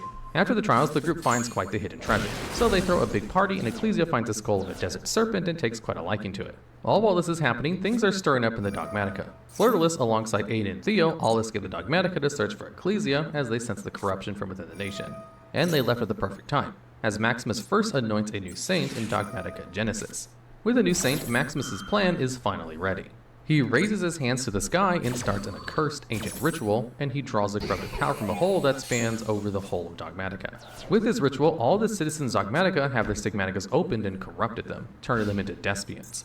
The Saints are no exceptions either, as everyone in Dogmatica changes. Dogmatica Nexus becomes Despian Proskinian. Dogmatica Ashian becomes Ad Libitum of Despia. Flirtalus's sacred armor becomes possessed, becoming the White Knight of Dogmatica, and then further turned into Despian Quiritius. Lastly, Maximus receives the last of the corruption and turns himself into Dramaturge of Despia. This ritual is felt all over the continent, and everyone is affected. With regards to Ecclesia and Albaz, they get into quite the predicament. See, the ritual wakes a long, dormant serpent in the desert, but that isn't the only problem. Albaz loses control and turns into Albion, the branded dragon. Seeing this massive serpent that's heading towards them, Albion charges towards the enemy, while Kit heads to fight in her new creation, the Bear Brum mech suit. In the midst of their fighting, the serpent gets struck down by a flash of lightning, and it seemed like nobody knew where the strike came from. When everyone grouped back up, nobody could have guessed who took down the serpent. It was Flirtalus, Aiden, and Theo. The trio went on quite the journey after the departure from Dogmatica to search for Ecclesia. Rather than heading to the desert, they went to a sacred mountain range which was said to host powerful fighters, Mount Sword Soul. And begging for the aid of the Grand Master, the Sword Soul clan decided to help them. With the aid of the Ice Jades, the stigmaticas of Theo, Flirtalus, and Aiden were removed and sealed. With their stigmaticas removed, they didn't succumb to the corruption of Maximus and got quite the power-up. Aiden and Theo teaming up to form the Golden Sword Soul, and Flirtalus without armor being the Iris Sword Soul respectively. Although you might be asking why the Ice Jades are on good terms with the Sword Souls. See, the Sword Souls aren't alone on Mount Sword Soul. They are more guardians of the Sword Soul's sacred summit, and their weapons are extensions of their soul. I know, who would have guessed it by their name alone. Their weapons are provided by what they guard, the Ice Jades. Because at the center of the sacred summit is the Mother Enneon Cradle, a living reservoir of water that creates and protects the Sword Soul peaks. This cradle holds the source of the Ice Jade's life, so suffice to say, it's pretty important that it stays protected. So there's a symbiotic relationship between the two groups. The Sword Souls guard the cradle, and the Ice Jades take care of the Sword Souls. But before we continue, let's quickly talk about the two archetypes. The Sword Soul monsters are worm-type monsters that focus on synchro summoning. Most of the main deck Sword Soul monsters on summon can bring out tokens that create a tuner, which allows them to consistently and efficiently synchro summon. There are 5 key members of the Sword Soul archetype. Starting with Moye, which on summon you can reveal another Sword Soul card and special summon a tuner token, and when it's used for a synchro summon you can draw 1 card. And then there's Sword Soul of Taya, which can banish another Sword Soul card from your graveyard to summon a token, and when it's used for a synchro summon you can foolish another Sword Soul or worm monster. Next is Longyeon, which is level 6 unlike Taya or Moye, and you can discard a Sword Soul card worm monster to special summon itself and its token. Then if it's used for a synchro summon you can deal 1200 damage to your opponent. And now are the leaders of the Sword Souls, or their synchro boss monsters. There's Sword Soul Grandmaster Chizao, which is level 8, and on synchro summon can search, and as a quick effect, can banish a Sword Soul or worm monster to negate a monster's effect for a turn. And at the peak of Mount Sword Soul is the Sword Supreme Soul Sovereign uses Changi, Sword Soul, a is level crazy, 10 synchro right? monster with 3 different effects. First is that it gains 100 attack and defense points while your opponent's monsters lose that many points per banished cards. Then, if it would be destroyed by card effect, you can banish another card from your graveyard instead. And last, if a card is banished, you can banish 1 card from your opponent's field and graveyard. In terms of the Ice Jades, they are a much more defensive archetype that focuses on controlling your opponent with negates and attack point reduction, while also recycling their monsters with their field spell, Ice Jade Note, and Neon Cradle. In terms of members, there's Ice Jade Cosmoclore that can special summon itself as a field spell, and if that specific Ice Jade field spell is active, then your opponent's monsters Do you can know how only hard activate it is to effects pronounce that the trigger Ice summon. Jade monsters' Additionally, names? if any other Ice Jade monster battles while Cosmoclore is on the field, then that monster loses 1000 attack. Next is Ice Jade Tanola that can special summon a water monster from the graveyard by discarding itself and another card from your hand, and can banish itself to special summon a card from your hand. And then there's Ice Jade Garmir Igarine, which is a level 10 synchro monster that can quick effect prevent your monsters from being destroyed or banished by card effects. Then if a card is banished by your opponent's card while Igarine is in your graveyard, you can special summon itself. So after the trio of the Golden Swords and the Iris Sword Soul save Ecclesia, Albaz and the Spriggans, they have a wonderful reunion. Of course, this happens after Albaz calms down from his rampage. Florless explains to Ecclesia what happened to the nation after she was exiled, that Maximus has been quite the evil mastermind. Florless advises that Ecclesia heads to Mount Sword Soul to get her Stigmatica sealed before she takes on Maximus, and Ecclesia takes the advice. But before Ecclesia sets off, a couple of things happen. First, Albaz insists on joining her as they become quite the inseparable duo. Kit gives Ecclesia some new clothes and a hammer created from the skeleton of the serpent she found during the treasure hunt.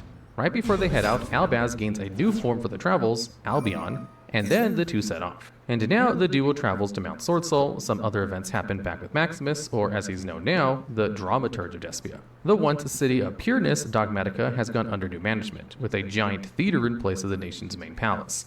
Attempting to rescue whatever survivors there are left, the Tribrigade attempt to fight against the Despians. After getting to the front lines, Shiraig notices a few figures lurking around and watching them. The boy shares quite the eerie resemblance to Albaz, but is a lot more theatrical. He uniquely wields holes as if they were extensions of his body. This is especially showcased and branded in red all along the top of the artwork and surrounding Aluber. But Aluber doesn't need to deal with Shiraig. He has other priorities. He suddenly transforms himself into a dragon and flies off, which Shiraig can only assume he's on his way to Albaz. On the other hand of the allies, there's Kit, who's having trouble sitting idly by while the others fight. So Kit dismantles Bearbrum to create a new suit of armor, and then she goes on her own adventure to the land of Iron Steel to get some new technology to help her friends. Is there and a if you Snake remember, Eyes that's video? the volcano where the No. Therions and Sprites live. As Should Kit make and the one, Spriggans though. arrive, they were amazed at the technology in the Disco Coliseum. The group heads towards the leader, the Endless Engine Argyro system, to ask for help. However, the Argyro system is stubborn and only agrees to help unless they can defeat their strongest warriors, the Therions. And who other than their captain himself to first take on the foes standing at the front of them. And the Therions are no joke. The fight between Sargas and Therion King Regulus proves quite the challenge. At one point during the fight, Sargas gets knocked to his knees and can't go on. Regulus decides to end the fight there, after his opponent is defeated despite the Argyro system wanting a much more gruesome outcome for the captain. Outraged, the Thanks for the Argyro raid, system sparks with QD. rage and unleashes the Sprites. The Sprites, sharing the aggression of the Argyro system, decide to take on Hello both the there, Spriggans Moji. and Therion. The fight ends with a Momiji. combination attack from Sargas and Regulus knocking out the gigantic Sprite. The resultant explosion can be seen by all who are fighting in the arena. So things calm down and Kid Hell explains the yeah. situation, and so their efforts align to stop the Despians. One of the Sprites fuses with Regulus, becoming Therion Irregular, and they head to what was once known as Dogmatica to help their friends. Our story ended with Kit enlisting the aid of the Hello. Sprites and Therions through combat, while Ecclesia and Albaz are traveling the Mount Sword Soul to help seal Ecclesia's stigmata. And while it seems like the two are starting to have the solution to the Despian problem, the Despians have sinister plans of their own. The Sword Soul clan Oh, are has you a fucking clear kidding me? with the Supreme Sovereign as the head honcho. And almost all the Sword Soul clan members are fine with this hierarchy, except one. the Sword Soul strategist Yugioh, who desires more power and complete domination over the clan. Now, the Sword Souls each have a distinct sword that are projections of their heart and soul, which is why there is such emphasis on their swords. Uniquely, Yugioh had two blades, as his malice would be visible to all if he had it out. So, Yugioh had his other blade of malice and ill intentions, and he hid away from the others so they he wanted to wouldn't curry be caught. Kara? And before Ecclesia and Albaz arrive, ad libitum of Despia approaches Yugioh with an offer for the power he so desires. The power to rule the Sword Soul clan. And so a deal is made between the two in secret. Just as the deal is made, Yugioh had been summoned back as there are new visitors entering the Sacred Sword Soul Summit, which of course are Ecclesia and Albaz.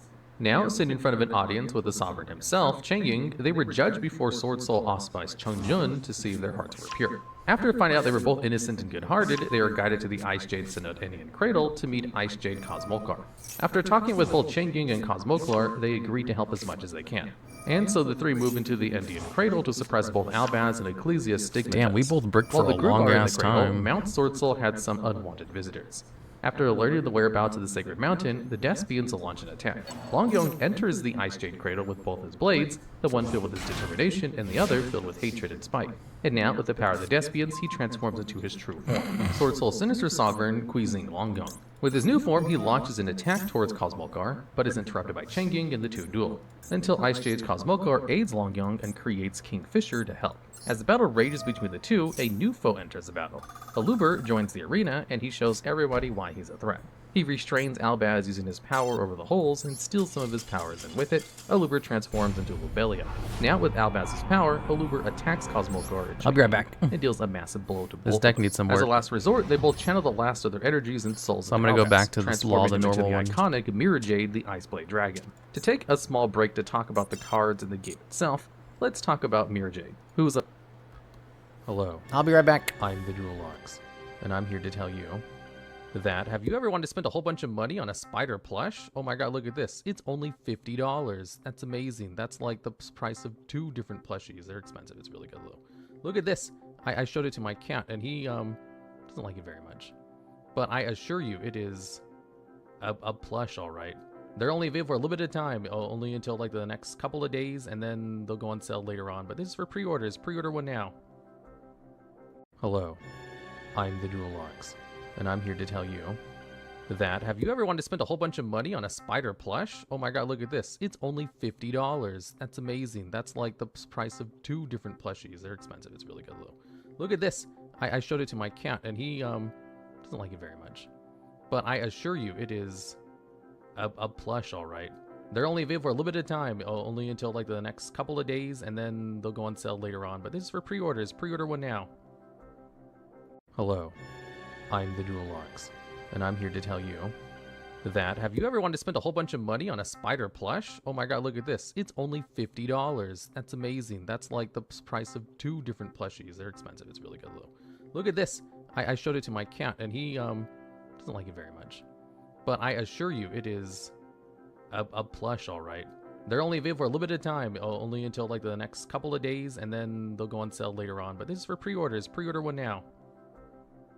Hello, I'm TheDuelLogs, and I'm here to tell you that have you ever wanted to spend a whole bunch of money on a spider plush? Oh my god, look at this. It's only $50. Okay, I'm back. Which means more Sword Soul. It's a level 8 Dragon Fusion monster with 3000 attack that requires Fallen of Albaz and 1 extract monster as its materials. Mirror Jade has the effect that as a quick effect, you can banish 1 monster on the field by sending a fusion monster from your deck to the graveyard that requires Fallen of Albaz as material. The other effect, and why Mirror Jade sees a ton of play, is that if this fusion summon card leaves the field by an opponent's card, you can destroy all monsters your opponent controls during the end phase. Branded decks ran at least 1 copy of it, as it's one of the best cards to end your board on, as the floating effect of its removal on top of its really good quick effect are very serious threats. But now, back to the story. So now with the power of both the Sword Souls and Ice Jades, Albaz is as strong as ever to take on Aluber and Quincy. Unfortunately, Cosmokar's power has been spent, and her life force starts to fade away as she has one less heartfelt conversation with Agarine, who was like a daughter to her. And in her sorrow and anger, Agarine creates Ice Jade Hopefully they have no hand Chasis traps to help to fight stop to this. defeat the traitorous Queasing. And the creation helps, as both Agarachasis and Albaz down Queasing Yugioh and crash a portion of the cradle into Yugioh and putting him out of commission. Albaz now sets his sights on Aluber, and as they fight, Aluber starts to create a barrier around them. And as the barrier forms, Ad libitum of Despia shows up in a portal to invite the others to watch their friends fall, and so they enter to help their friends. Meanwhile, the intense fight between Aluber and Albaz continues, but the barrier in which they are fighting isn't for the protection of Law the normal. It's a trap. The barrier is meant to fuse the two together, and so it begins to fuse both him and Albaz together to create Alba Letitus, the Abyss Dragon, and all hope is lost for Albaz. While the chaos ensues, Say goodbye to your bored Florless, idiot Aiden, dark and Theo head to magician the Dark player. Knight capital to You stop moron. Maximus. You But it seems they've absolute fallen right into buffoon. their hands, Oh, and hi, are Miwa. surrounded on all sides. So there's no other option. The three engage. How now are you fighting under the doing, righteous Miwa? banner. The group is separated as Miwa, what are you doing here? I asked Miwa once, hey Miwa, do you like to watch my streams? And then she just laughed. I was like, of course not, idiot. You absolute buffoon. I hate you. You came here to get banned? Miwa, was it you who fucking told Nova to ban me in her stream? Was it you? Were you the one who did it? I was only half paying attention because I was busy working.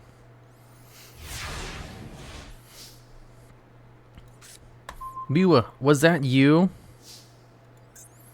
It was, wasn't it? Yep, she did. I should just add the two fucking, like, fusion monsters so I can use this card for something. It was? Why did you tell her to ban me?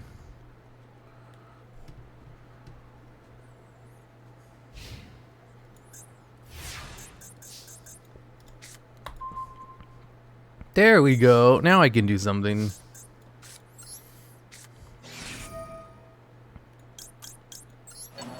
This should be enough for full combo. Fleur-de-Lis chases down Maximus, but Fleur-de-Lis plays right into Maximus's hands as she easily gets overpowered. And Maximus feeds her soul to the Preskeni. You said there's a me amongst the Twitch girlies that we ban you?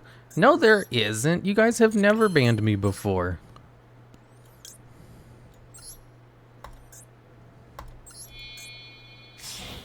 Rats, rats, we are the rats, coming at you with another birthday rap. Michael, it's your birthday today. Cake and ice cream is on its way. Michael, been a good boy this year. Again. And the timing couldn't be worse. As Fleur-de-Lis's soul leaves her body, Ecclesia arrives to witness the end of her sister's life. Too late to save one of her closest friends. But now Maximus's ritual is complete, and he starts to channel the power of all the souls he's taken. Now with Aluber and Albaz He just gets fused banned with for the being dragon, annoying? Within, there has been a fight of who stays in control of the dragon. The fight is I don't ever hopeless get as banned. Aluber has full control over his powers. I'm a But genius. Albaz hasn't given up, and he strikes the core of Alba Letitus and breaks free of Aluber's grasp and is expelled out of the dragon. Alba And he even still Letitus. holds a fragment of Mirror Jade, his very own Hello? Ice Jade. Hello? After the separation, Albaz retreats while Aluber has some other issues to deal with. Rats, As Albaz rats, shattering the we core are of the Alba rats, Letitus, coming at you with it another released some birthday other rap. draconic Michael, demons that were it's your inside birthday Albaz today. that Aluber had Cake stolen and ice when they were cream is merged, on its the way. Bestial monsters. Michael, been a The good Bestial boy monsters this are an year. archetype of level 6 and higher dark and light dragon monsters that can spell summon themselves from the hand by banishing a light or dark While monster we all from either cheer, graveyard. doo-doo. They each have the unique effects that range Doo, from searching for a dragon doo-doo, monster to add to your doo-doo. hand to sending a special summon monster Doo-doo. controls to the graveyard. The most Doo, iconic of the bestial doo-doo. cards is Magma Hut, Doo-doo. which has the secondary searching ability. Its popularity is widespread Rats, as it can rats, search we any are dragon type rats, monster coming with at you special with summon. another So it birthday rap. synergizes with a Michael, wide it's variety your of decks birthday and today. acts as another version of Cake and DD ice Crow, cream is which on works its well way. against Michael, threats been like a good Goblins. boy this year. And you might be asking the relation between the branded cards and the bestial ones. So let me explain. The bestial monsters all have discrete but significant links to all of Albaz's forms. Druiswarm shares the same body shape as Albion. Rats, Magma Hut rats, shares a we similar are the build rats, as coming at you Masquerade with in another terms of both birthday color rap. palette and Michael, forms. it's your Serenir birthday has today. the same strong muscular Cake and ice build as cream is Drain. on its Last way. but not least, Michael, there's been a Lubelia, good who boy doesn't this quite year. have an Albaz counterpart, but is just the strongest form of Aluber. In her state of sheer despair after losing her sister, Ecclesia gives in. In her grief, Ecclesia dons a new red dress, becoming Blazing Cartesia the Virtuous. Once And now per the stage is turn. finally set and the characters have their new roles in the grand finale of the playwright of the Albaz. Although the odds are stacked against them, Albaz isn't alone. With the friends he's made at the start of his journey, the Tri-Brigade, he doesn't have to face the Despians by himself. And as Albaz and the Tri-Brigades wait for the Despians to make their move, they hear Super fireworks Polly. in the distance. Making quite the scene on their arrival is none other than Kit atop the Excellent, Uh-oh. and she wasn't alone either. She was accompanied, of course, by the Spriggans, but with a much upgraded champion of the Therion arena. Upon their arrival, Kit runs to her dear friend Shiraig and gives him a much needed firepower upgrade with the Bucephalus 2 armor. But this means nothing Oh, to it's just Aluber. Mud Dragon. He only sees the ones standing in front of them as ants that need to be crushed. And so Aluber, using the powers of holes, taking the corpses of both the defeated Supreme Sovereign Serpent of Golgonda and the traitorous Queasing, and combines them to show just how powerless Albaz and his puny friends truly are. Emerging from a hole that Aluber created was the Abyss Dragon Sword Soul, only fueled by vengeance towards the ones who took everything from him, Albaz. And so the Sword Soul yeah, they Dragon gave it an dies of attack. animation. Aluber transforms That's into so Luvion 2000 once late, more, though. and also emerging from the once nation capital that was known as Dogmatica was a girl, pale as snow in a red dress. And she wasn't alone. She was accompanied by a dragon made of brass and the wings of stained glass. Rats. With We Ecclesia are- being Holy nowhere shit, to I be can do the seen, combo again. Albaz's anger and worry grew. With these feelings and the help of the courier, Look, I have the combo again.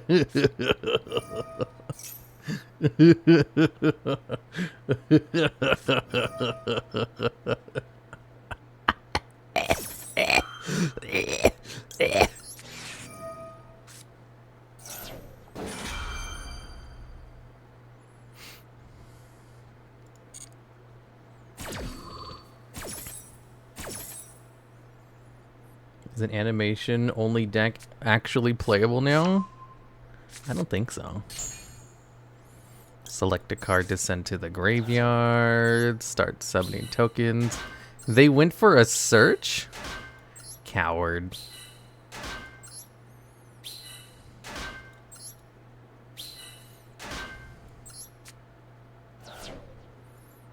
Okay.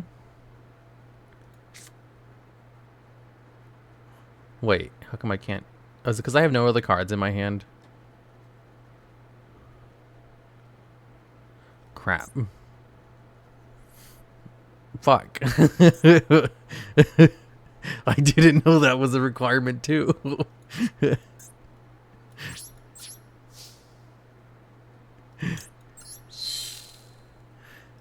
he channels his draconic powers to transform, using Sprint as an almost template for his transformation, but much stronger as this Link time summon? he No, I can only supports fusion kit summon after I use that card. Albaz becomes a mechanized dragon, Rindbrum the striking dragon, and so the two dragons clash. Their battle is fierce, but is swiftly interrupted by a wall of ice separating the two. The same type of ice found at Mount Swordsoul, the same ice as the Ice Jades. Ice Jade Grimir Arginine arrives to the battle, but now with the combined powers of all the other Ice Jades. Accompanying the Queen of the Ice Jades was her very own creation, Ice Jade Creation Yugioh. With Longyong's betrayal of the Swordsoul clan, he specifically stabbed Swordsoul of Moye in the back and left her to die. And as Aluber took the Great Sea Serpent and Longyong and melded them together, Aegirine did the same with Moye and Yugioh, which you can see with the head of the beast. Furious to see that he couldn't finish his original goal, the Swordsoul Abyss Dragon changed his focus to his unfinished business. And so Albaz, Shiraig, Sargas, and Kit had to find Ecclesia while the two sworn to protect each other in the fight. But standing in the way is Bestial Albalos, a combination of Despian Proskenion and Lubellion, who sees them coming from a mile away and prepares to blast them in one fell swoop. Sargas raised his arms and unleashed a barrage of missiles and lightning. This devastating attack shatters Albalos and destroys the symbol of the Dogmatica Nation.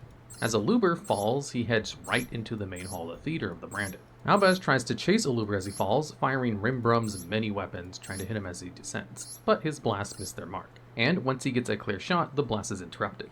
Taking the blows directed at Aluber was Grand Gugnol, the Dust Dragon, and its rider, Blazing Cartesia the Virtuous. And only now, with Cartesia being so close, does he recognize what truly is going on. Albaz just struck down his best and only friend, who's been corrupted by grief and heartache. Leaping out of Ringbrum, Albaz chases after the following Cartesia, trying to wake her up and bring her back. As the two fall towards Aluber, Albaz's hope is fading. Was there anything that could save Ecclesia from her grief? Not only has Albaz lost his closest friend, but the ritual has been completed. But that's not all. There was one hope left. In Albaz's hand, there was the last fragment of Mirjade, carrying the hopes, dreams, and souls of Albaz, Changying and Kaz Volkor. Using the power residing inside the dagger, he placed it in his dear friend's hands as they fell. Albaz channeled all the hopes and dreams of everyone they've met along their journey and prayed to whatever gods there were that a miracle would happen. And that prayer was answered. Ecclesia woke up. In the past, hearing Ecclesia call out to Albaz had reclaimed him, but hearing Ecclesia say it with such joy and hope awoke something in Albaz. Empowered by what could only be called as love and hope, Albaz transformed one more.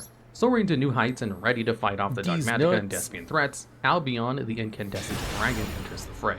But as Albion soars, Gagagigo falls. As the massive dragon laid on the ground, pierced by two shots from Ringbrum and its war turned on him, Gagagigo was ready to take its last breath. However, in front of the beast stood Guiding Krem the Virtuous, or better known as the corrupted white relic of Dogmatica. In a cruel twist of fate, both Flirtless's body and Cartesia's blades were left unattended. What was giving life to the dragon was in Cartesia's blade, the sealed stigmata of the most powerful of the Dogmatica saints. Quim would not allow Gagagigo's job to be over just yet, and so she broke the seal on Ecclesia's Wait, is the stigmata McRib and actually drew both back? Flirtless and Gagagigo in, transforming I them want a into McRib. Despian Lulu Walilith. While the fighting rages on, Maximus has all the time in the world to complete his ritual. In the main hall of the Despian Theater, Maximus's masterpiece is almost complete. It just needs its final piece, Maximus himself, and so his final plan comes to fruition. Something emerges from the Despian Theater. A massive fiend composed of dark, corrupting magic, surrounded by In halos Canada? of holes emerge from the theater. Ew, The who lives in twisted, Canada? warped, and penultimate Brandon ritual that Maximus set out to cast was complete. He achieved his final form. The leader of the Dogmatica, the evil god of the nation, Dogmatica Alba Loa, has risen. But the power of the brand is not so easily controlled. As Alba live Loa in rose Canada? and I'm started sorry. to make his way to the battlefield, Maximus was struggling to keep his newly obtained power in check. Fighting in and out of consciousness, Alba Loa began to transform little by little, spewing more tentacles out from different orifices. Screaming in pain, the whole battlefield froze in terror, wondering if this was Maximus or was this something else. I want a McRib. Albazoa let out one last shriek before what seemed like Maximus's struggle stopped. The transformation took too much of a toll on Maximus, and he had lost himself to the overwhelming power of the brand. Bestial Dispater rose in Albazoa's place. Sensing the distinct lack of sanity coming from Dispater, Aluber noticed that Maximus had left his throne open for the taking, his servants and belongings up for grabs. And so Aluber took a tactical retreat, claiming the majority of Maximus's belongings, servants, and more. Heading back into a hole with his newfound treasures, this is the last we hear of Aluber, as he sits back and watches the finale of his grand play unfold. As the epitome of Albaz's strength took on Lulu Walilith, the two traded blows back and forth. They were dead even in strength. But as they fought, Ecclesia's memories of her sister flooded back into her mind, as she thought that if Albaz's hope could save her from the influence of the Despians, then she could do the same for Flirtless, who had to still be inside Lulu Walilith. Albion stabbed Lilith in the chest with its horn filled with the power of the Ice Shades and the Sword Souls, and Ecclesia reached through and tried to grasp at what remained of her sister. And another miracle happened that day. Ecclesia found her sister, trapped in the depths, surrounded by the souls of all the other saints that lost their lives in the ritual. Ecclesia reached out, and her love of her sister pulled Flirtless back in command of the shell that is Lulu Walilith. With a cry of happiness that Flirtless has returned once more to the living world, she raises her blade to the sky and calls down her thunder, striking Dispater.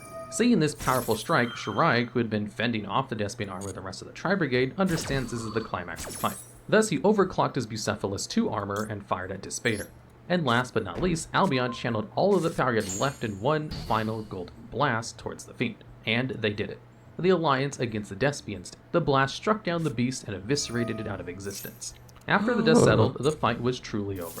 Aluber was nowhere to be found, and the Despians defeated. There were no more threats left on the battlefield, and all rejoiced. Now was the time for celebration and to rebuild. But this isn't the end of the story of the boy from the Hole of the Saint. This is only just the beginning of their adventure. There are so many questions left unanswered, like what happened to Aluber? What are the holes really? But that's for a later time. Ecclesia and Albaz need some time to relax and go on a much less world-ending adventure together, so they take off into the boundless open land for new adventures and tales to share with all their friends. Yu-Gi-Oh! Has been around for over a decade and has released a ton of cards throughout the years. Some of these cards are great, some not so much, and some are right in between. So let's go on an adventure to the unknown side of Yu-Gi-Oh! And find some of the more unique cards in its history. Today's episode, we're going to be going over gods and divine beasts.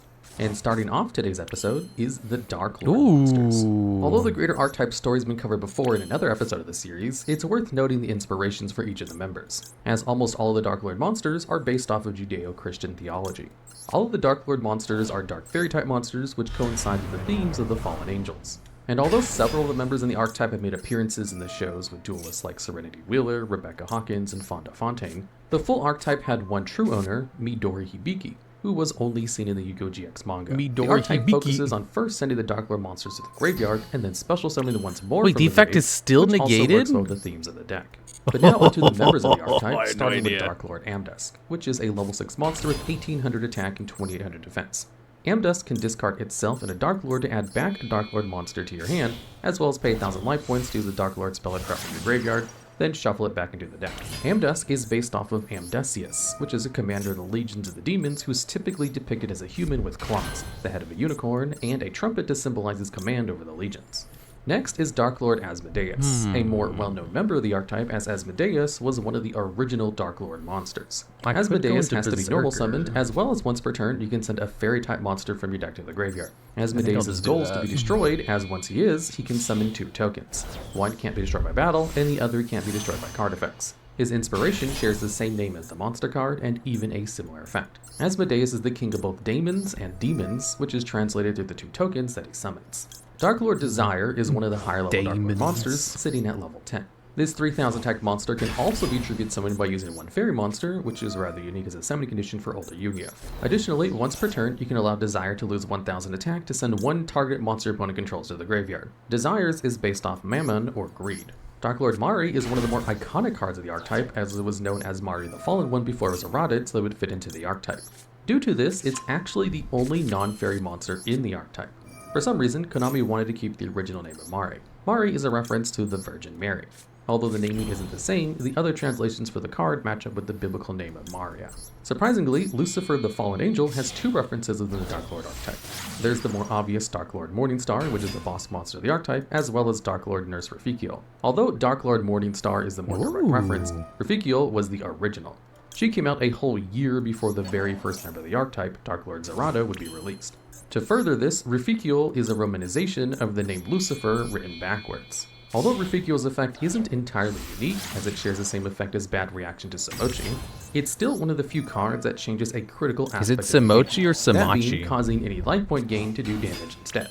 This unique effect has been utilized in gimmicky OTK decks that utilize mass life point gain cards like Gift Card. Darklord Gaston is arguably the most intimidating within the Darklord monsters.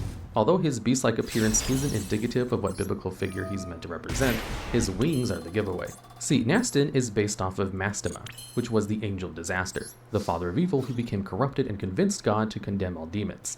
See, rather than the card itself, how this is referenced is in the card art of the card's Forbidden Droplet, when Nastin is converted into a demon, or in the case of Darklord Contract, where Nastin goes to the gates of heaven to meet with God and the sanctified Darklord, where Nastin meets with God to try to convince him to condemn the demons. The last notable Darklord monster is Darklord Superbia, which is a level 9 monster with 2900 attack and 2400 defense. It has the simple effect that when it's special summoned from the graveyard, you can special summon another fairy monster from the graveyard. Although not outright shouted as a reference, Superbia's inspiration is the deadly sin of pride, as Superbia in Latin means pride. Although there are a couple more Darklord monsters in the archetype, they mainly refer to Mayan theology, which we'll save for another episode. But on the topic of deities and gods, let's talk about the ones in Yugioh. So everyone knows the god cards like Slifer the Sky Dragon, Obelisk the Tormentor, and the Winged Dragon of Ra. They're part of the pretty exclusive attribute called Divine, and an equally exclusive type called Divine Beast. Now, although officially they are the only ones, except for one case, there are actually a couple of other monsters that are considered Divine Beasts or Divine Monsters that aren't exactly Yu-Gi-Oh! TCG or OCG specific. But let's talk about the 4th card in the God trio. Wait, it's Dinomorphia? This level 12 Divine monster has question mark stats and is the only card of its type, which is the Creator God type monster. So arguably more powerful than the God cards themselves. Its effect is a summon condition and is essentially a game winner card. It can only be special summoned by tributing all 3 God cards, and your opponent can't negate the summon. Once summoned, you simply win the duel. Now, in terms of specifically Divine Beast monsters, there are a couple more exceptions according to the Yu-Gi-Oh! R comic as well as the 5D anime. There's the Sacred Beasts, also known as the 3 Phantasms, Ura, Lord of Searing Flames, Hamon, Lord of Striking Thunder, and Raviel, Lord of Phantasms, who, all according to the Yu-Gi-Oh! R comic, are Divine Beast type monsters. But in the TCG and OCG, they are Thunder, Pyro, and Fiend. Even their fused form, Armortile the Chaos Phantasm, is just a Fiend type monster. There are also the Wicked Gods that share the same source for their credibility of being Divine Beasts. The Wicked Avatar, the Wicked Dreadroot, and the Wicked Racer the are Wicked all Avatar. Divine I want to make Beast a Wicked types Avatar according to the deck. manga, as they are dark counterparts to the original God cards. I believe weaker as they're only level 10 rather than the gods level 12. Following Yu-Gi-Oh! GX, there's also Divine Beast monsters from the 5Ds era. The Azure God Synchro monsters are also considered Divine Beasts as well as Divine type according to the 5Ds anime. Loki, Lord of the Azure, was changed to a Dark Spellcaster. Thor, Lord of the Azure, was changed to an Earth Beast Warrior, and Odin, Father of the Azure, was changed to Light Fairy. It's pretty unfortunate that this type is so exclusive. As a whole, the God cards are pretty unique, so it's both good and bad that these cards are in such a niche group. However, there are cards that can easily overpower the so-called strongest cards in the game in one way or another, just like the next cards on our list. Get all the jokes out now, everyone, as next up we have number 69, Heraldry Crest. This rank 4 Xyz monster needs any 3 level 4 monsters for its summon. This light psychic monster has 2600 attack and comes with a pretty unique effect. Once summoned, Heraldry Crest negates the effects of all other Xyz monsters in the field. Then you can target another Xyz monster in the field, and Heraldry Crest will copy its name and original effect until the end phase. On top of that, it doesn't even need to detach materials, so you're free to use the copied effect of another Xyz monster. However, despite the unique effect of Heraldry Crest, that's not entirely why it's on today's episode of the Unknown Sign. See, in the Zexal anime, Heraldry Crest had a significantly more powered up effect.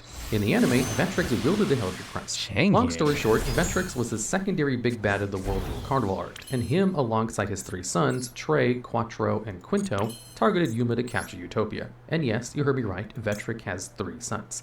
Despite looking like and being the size of a child, he was tricked into opening a door to another dimension which matured Vetrix into his miniature-sized man. In the anime, Heraldry Crest had a bit stronger of an effect. Rather than being just an anti-Xyz card, it's more of an anti-card in general. In the anime, Crest's effect was that the effects of all other face-up monsters are negated, while at the same time, Heraldry Crest would gain those effects. Yes, effects plural. So that means Heraldry Crest could have multiple effects at the same time. On top of that, not only does Heraldry Crest have card effect destruction immunity, in the anime, number cards, so cards that have number before them, like number 69 Heraldry Crest, can only be destroyed by other number monsters. So Heraldry Crest had some pretty amazing greater than or equal to the your last life effect points. of Heraldry Crest and what it can use its materials for is that when your opponent's monster declares an attack, for some reason I thought it was less than the life destroy points. one card your opponent controls. So suffice to say, the enemy Heraldry Crest is arguably one of the stronger floodgates in the game. But that's not where it ends. Heraldry Crest, like other Xyz monsters, can evolve into its C form. Number C69 Heraldry Crest of Horror, sitting as a rank 5 with the same attribute type as its previous form, C69 is quite a bit stronger, with a staggering 4,000 attack and 1,600 defense. However, with such an impressive stat line, C69 requires a lot of materials, specifically 4 level 5 monsters. The payoff is its multiple effects. The first is that when an opponent's monster declares an attack, you can destroy all cards your opponent controls. Then, if its previous form, number 69 Heraldry Crest, is attached as a material, it gains its detaching material effect, which is that, once per turn, you can detach a material to target one face-up Xyz monster your opponent controls, then C69 gains attack equal to that face-up monster's original attack, and C69 copies that monster's name and effects until the end phase. This version of Heraldry Crest has a couple of records under its name. It's the highest attack of any psychic monster, as well as the highest attack of any rank 5. The closest competitors are Dvorzak, King of Heavy Industry with 3,200 attack, or rank 5s, and Hyper Psychic Blaster / Assault Mode at 3,500 attack for Psychic. The impressive attack point value of C69 is the combination of the previous attack and defense of the original 69 with 2,600 attack and 1,400 defense. On top of that, C69 was a pioneer of a couple of things. It was the first number C Psychic monster, as well as the first card to be summoned by Chaos Field. This was an anime-exclusive field spell that had one special effect. Once per turn, you can detach material from a C number card you control to special summon a random number card from your opponent's extra deck, with the cost of not being able to attack, have its effects negated, and being destroyed during the end phase, unless you activated the secondary effect of Chaos Field. This second effect was that you would target an Xyz monster with a special summon from your opponent's extra deck by the first effect, then Xyz summon from your extra deck one CXyz monster that's one rank higher than a monster by using it as a material. She's such a silly Unlike the original Heraldry Crest, C69's anime counterpart isn't as unfair to play against. The anime version has a slightly stronger effect, but not too different. It has the standard battle immunity for number monsters, as well as its copying effect lasts until your next standby phase, rather than just the end phase. Hello, voiceless TheDuelLogs. Hello there. It has the original Heraldry Crest effect that when an opponent's monster declares an attack, you can destroy all cards your opponent controls. Ending today's episode is a level 6 ritual monster, Vendread Slayer. Requiring any Vendread ritual spell to summon, Slayer is the quote-unquote main character of the Vendread archetype. Its effect allows it to, during damage calculation, banish a zombie monster from your graveyard to boost its attack by 300 points, bringing it to 2,700. Which isn't too bad for a level 6 monster. How do you feel about Dynamorphs? If the ritual summoned Slayer is sent to the graveyard, you can search for any ritual spell from your deck and foolish a Vendread monster, meaning you send it from your deck to the graveyard. Although this seems underwhelming, Vendread Slayer works extremely well in its archetype. See, the Vendread archetype, or at least the non-ritual monsters, have the two typical effects. The first typically revolves around special summoning a monster from the graveyard, And the other is that if the monster is Vendreads used were for good. ritual They summon are with a good. ritual monster, it gains an additional effect. So, for example, Vendread Core is a level 1 dark zombie monster with 0 attack and 500 defense. Its effects are that 1, if it's in the graveyard, you can banish another zombie monster to special summon Vendread Core from your graveyard, but banish it when it leaves the field. The other effect is that if Core is used in a ritual summon of a Vendread monster, it gives the ritual monster the effects of being unable to be targeted by your opponent's card effects. Despite the unique mechanic of the Vendread monsters, why they are on today's episode of The Unknown Side is due to their story and their inspirations. The Vendread monsters are a combination of a couple of different horror series like Resident Evil and The Thing, I as kinda well as needed their that to short horror-related resolve, story. my And dude. fun fact, the archetype was one of the 2 TCG exclusive archetypes introduced to the game, with the other being the FA monsters. There are 6 non-ritual Vendread monsters God damn that it. are all somewhat different in their effects, but accomplish the same goals. But they are also all inspiration from other series. There's the aforementioned Vendread Core, which is based off of Resident Evil's Ouroboros virus, and the Necroplasm virus. There's Vendread Striges, which is based off of the crows from Resident Evil, and it can special summon itself by revealing a Vendread card, as well as it provides after battle calculation of a ritual monster to draw and discard a card. I thought it was There's Hound Horde, which is based off of the Thing's Kennel Thing, which are essentially zombie dogs. Hound Horde can special summon itself by discarding a Vendread card, and it allows your ritual monster to quick effect banish a spell and trap that your opponent controls. Then Oh my there's God. Vendread Revenants, which are your typical zombies which can special summon itself when destroyed by an opponent's Are you card. gonna use and lets Ash your ritual Blossom or monster not? banish a special summon monster of your opponent's. Last is the Scar the Vendread, which is somewhat unique. Scar the Vendread doubles down on the graveyard support rather than the ritual material. See, Scar's effect, once it's sent to the graveyard, you can search a Vendread spell or trap and add it to your hand. They Then, if a surrendered? monster is distributed, you can banish another zombie monster to special summon Scar. So essentially, you get a search and a freaking 2200 type easy. beat stick, which isn't too bad. So let's Sorry, my briefly deck touch is on the too lore. good. In the City of Heroes, a zombie I want to apocalypse try broke out Likely an experiment Sinful gone wrong, Labyrinth. The Vendread Core was exposed to the population, and things took a turn for the worse. Thanks However, rather for than the saving sub, city, rubbish it was soldier. decided the area would be quarantined. It was decided there would be no evacuation, that nobody from the quarantine area could be saved, and so the few survivors were locked in with no chance of escape. A family man was locked inside. He had already lost his wife, his everything in the initial wave of zombies. Sheer rage came over him when he was infected, and rather than becoming another zombie, he became the Revendread Slayer. Slayer spends his nights taking vengeance on those who took everything from him, eradicating the zombies that plagued his home. As his fight continues, he approaches a giant mass of flesh. Could this be the source of the zombies? If I kill this thing, would I save my city? Slayer thought to himself. Uh-oh, it's an Either way, FTK. he was taking this giant flesh heap down. Vendread Slayer charged the amalgamation of zombie-fight creatures, cutting deep Shut into up, its Duel body Logs. with You're their trying to listen to the slashes, Duel only Logs? seemed Shut to the hell anger up. The monster. Vendread Chimera was deeply angered, but it wasn't attacking back. Vendread Chimera started shifting around, curling into a defensive position, and then burrowed away. Slayer followed suit, but he was surprised at how fast the Chimera died. Reaching over a mountain of debris, Slayer arrived, and it was a trap. They Standing in front of him surrendered? was What could deck only were be they described as the playing? leader of the zombies, the source, Vendread Battlelord. But Slayer wasn't intimidated one bit. In fact, he was more cheerful What's at the the opportunity best to go all out deck and to enact vengeance use? on the horde of zombies. The Vendread Sword Slayer Soul deck charged they in, give you for attacking and signing up. tearing through the hordes of zombies. It didn't matter their numbers. It didn't matter their strength. All that mattered was that Slayer would live The up to fuck his is name it? and Oh, slay. it's a bot. He leapt at Battlelord with no hesitation and ripped out his heart in mere moments. It all happened so fast, not even the zombies that survived understood what happened. As the source of the pandemic fell to the ground and started to decay, Vendread Slayer started to assimilate the infected heart of Battlelord, gaining new powers, becoming the Vendread Executor. With the day saved, Slayer, or the now Executor, can be at peace and rest with his wife in the Does afterlife. Konami not care about Although the bots? story of Vendread monsters is pretty short, I don't it's know. nice in comparison to other larger archetypes. I don't know like anything about Albaz and Konami. They're Starfrost. crazy. Some nice And smaller mysterious. self-contained stories to balance out the longer ones. I drew into This Wanted episode, we're Seeker gonna of be the talking about Sinful one of the newer Spoils? archetypes, but one of the Whoa. strongest to date. And that is the Visa Starfrost and his 3 counterparts that comprise some of the most well-known archetypes: the Scareclaws, Chillaments, Kashtiras, and the Monadiums. And to keep this episode Is it not running for too Monadium or long, this Monadium? episode will establish context and breakdowns of the archetypes for the next video. you guys where we know if break it's down the Monadium full or story. Monadium? But even before we talk about the archetypes, let's talk about the main character of our story, Visa Added Starfrost. Eldritch from your deck Starfrost to is a your level hand. 6 light tuner Neat. with 2100 attack and 1500 defense. Guys, is with it a pretty Monadium simple or effect. Monadium? While Visas is in your hand, you can destroy one monster you control with a different type and attribute than itself. Afternoon, Mr. So Logs. any non-light Afternoon. and non-warrior monster to special summon Visas from your hand. Is it There's also Monadium a or secondary Monadium? fact that if Visa Starfrost destroys its opponent's monster by battle, then Visas gains attack Soul equal to absorbing half the bone original target tower. defensive I'm gonna monster. get boned. In terms of design, just keep a note of Visa's features like his otherworldly arm, his stat line, as well as the highlights in his hair, as it'll come up later in our identifying features. So let's start with the Scareclaws. This archetype of Earth Beast monsters focuses on link summoning and forcing monsters into defense position.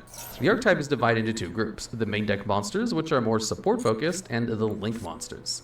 So let's start with the main boss monster, Scareclaw Tryhard. Wanted. This is a link 3 Seeker Dark of the Beast War Sinful monster with a standard Spoils. 3000 attack and has all of its arrows pointing downwards. Tryhard has 3 effects. The first one is pretty minor, which is that it must be link summoned. The other effect is where Tryhard shows cool. strength. I already Then have the all face-up card monsters in my the field are hand. changed to defense position, and Tryhard is unaffected by the activated effects of defense position monsters. So Directly essentially, it's a from your floodgate of deck. sorts, Is there a way to get preventing this all card in the non-link monsters from grave? attacking or targeting Not Tryhard really. for effects. Last is that if Tryhard is in the extra monster zone, once per turn, you can target a level 3 Scareclaw monster that's in your graveyard and special summon it. On top of that, when you do, you can add any Scareclaw monster from your deck to your hand. Now, although the Monster Reborn and the Search effect are strong, the true reason why Tryhard is so scary is the Floodgate, and that very few cards can deal with such an effect, especially as the other cards, the archetype punish your opponent from having monsters' defense position. Speaking of, let's get into them. Can I All go of into the my main extra deck deck this members of the turn? Scareclaws are Earth Beast monsters that are level 3 and have 0 attack points. Does it come They all back? have the same effects as special summon themselves to the main monster zone adjacent to another Scareclaw monster in defense mode.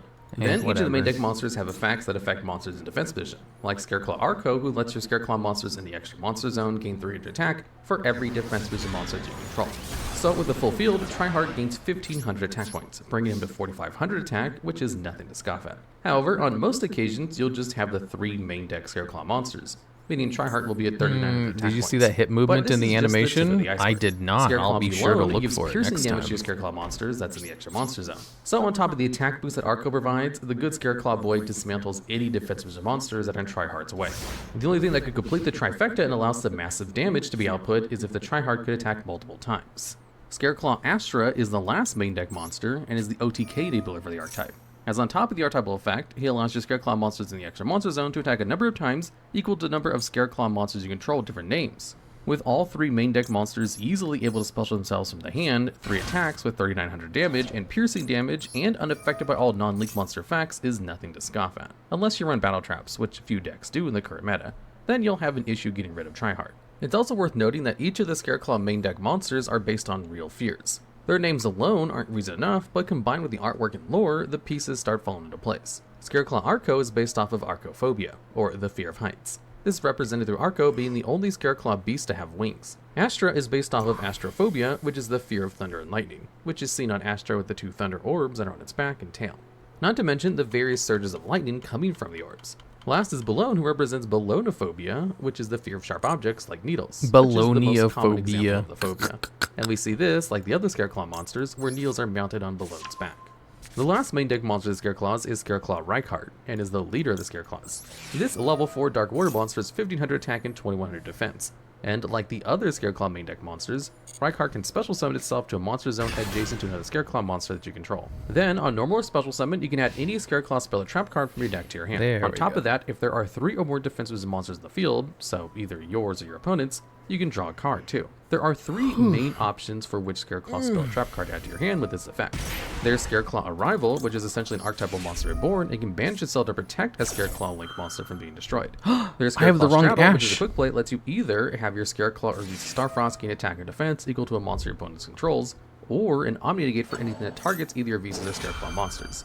Or last, the continuous trap card, Scareclaw Splash, which is essentially an Omni Negate while you control a Scareclaw monster, and once per turn, lets your Scareclaw monsters attack from defense position. All 3 are great options and are related to the story, which we'll get into in just a bit. Last, but certainly not least in terms of monsters, is the only other monster of the group, Scareclaw Lightheart. This Link 1 monster with its arrows pointed to the left has 500 attack and requires either one Scareclaw monster or a Visa Starfrost monster.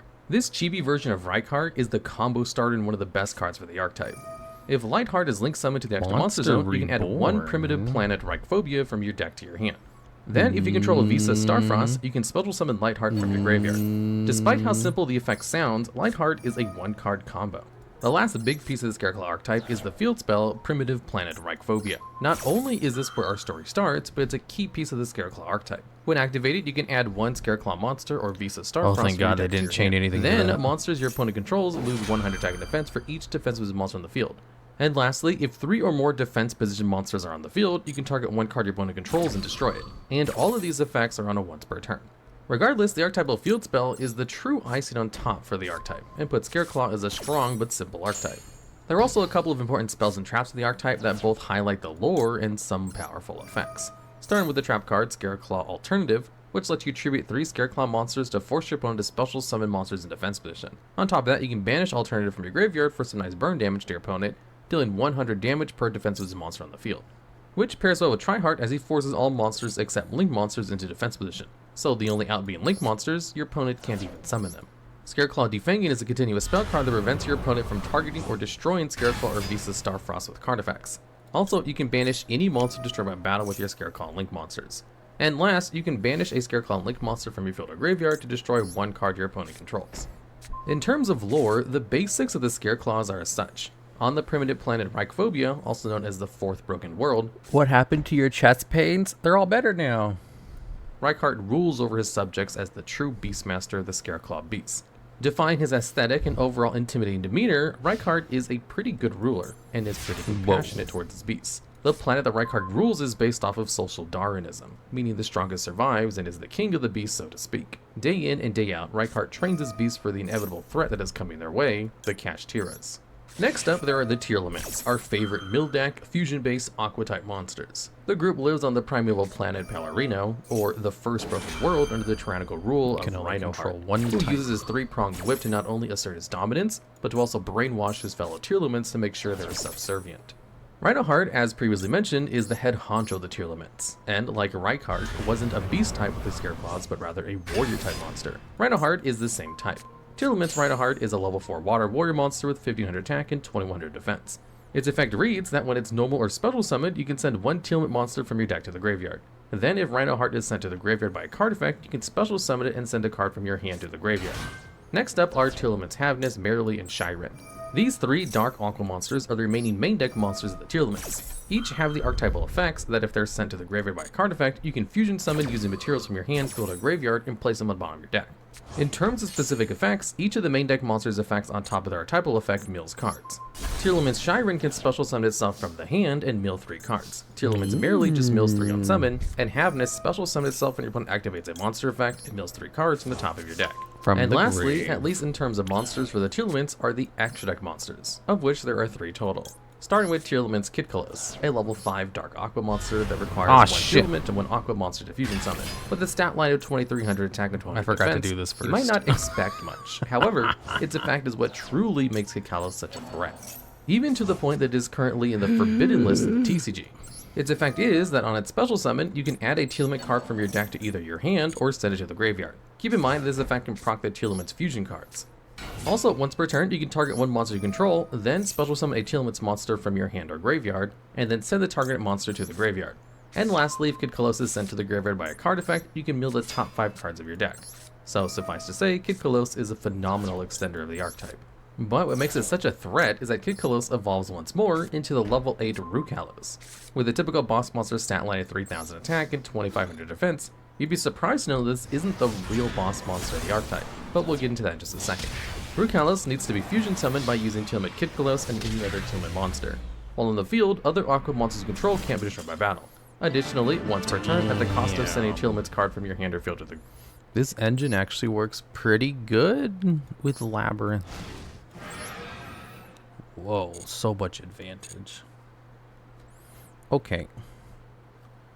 I'm gonna go now. It's almost midnight. Mikon is playing Minecraft. Go say hi to Mikon for me.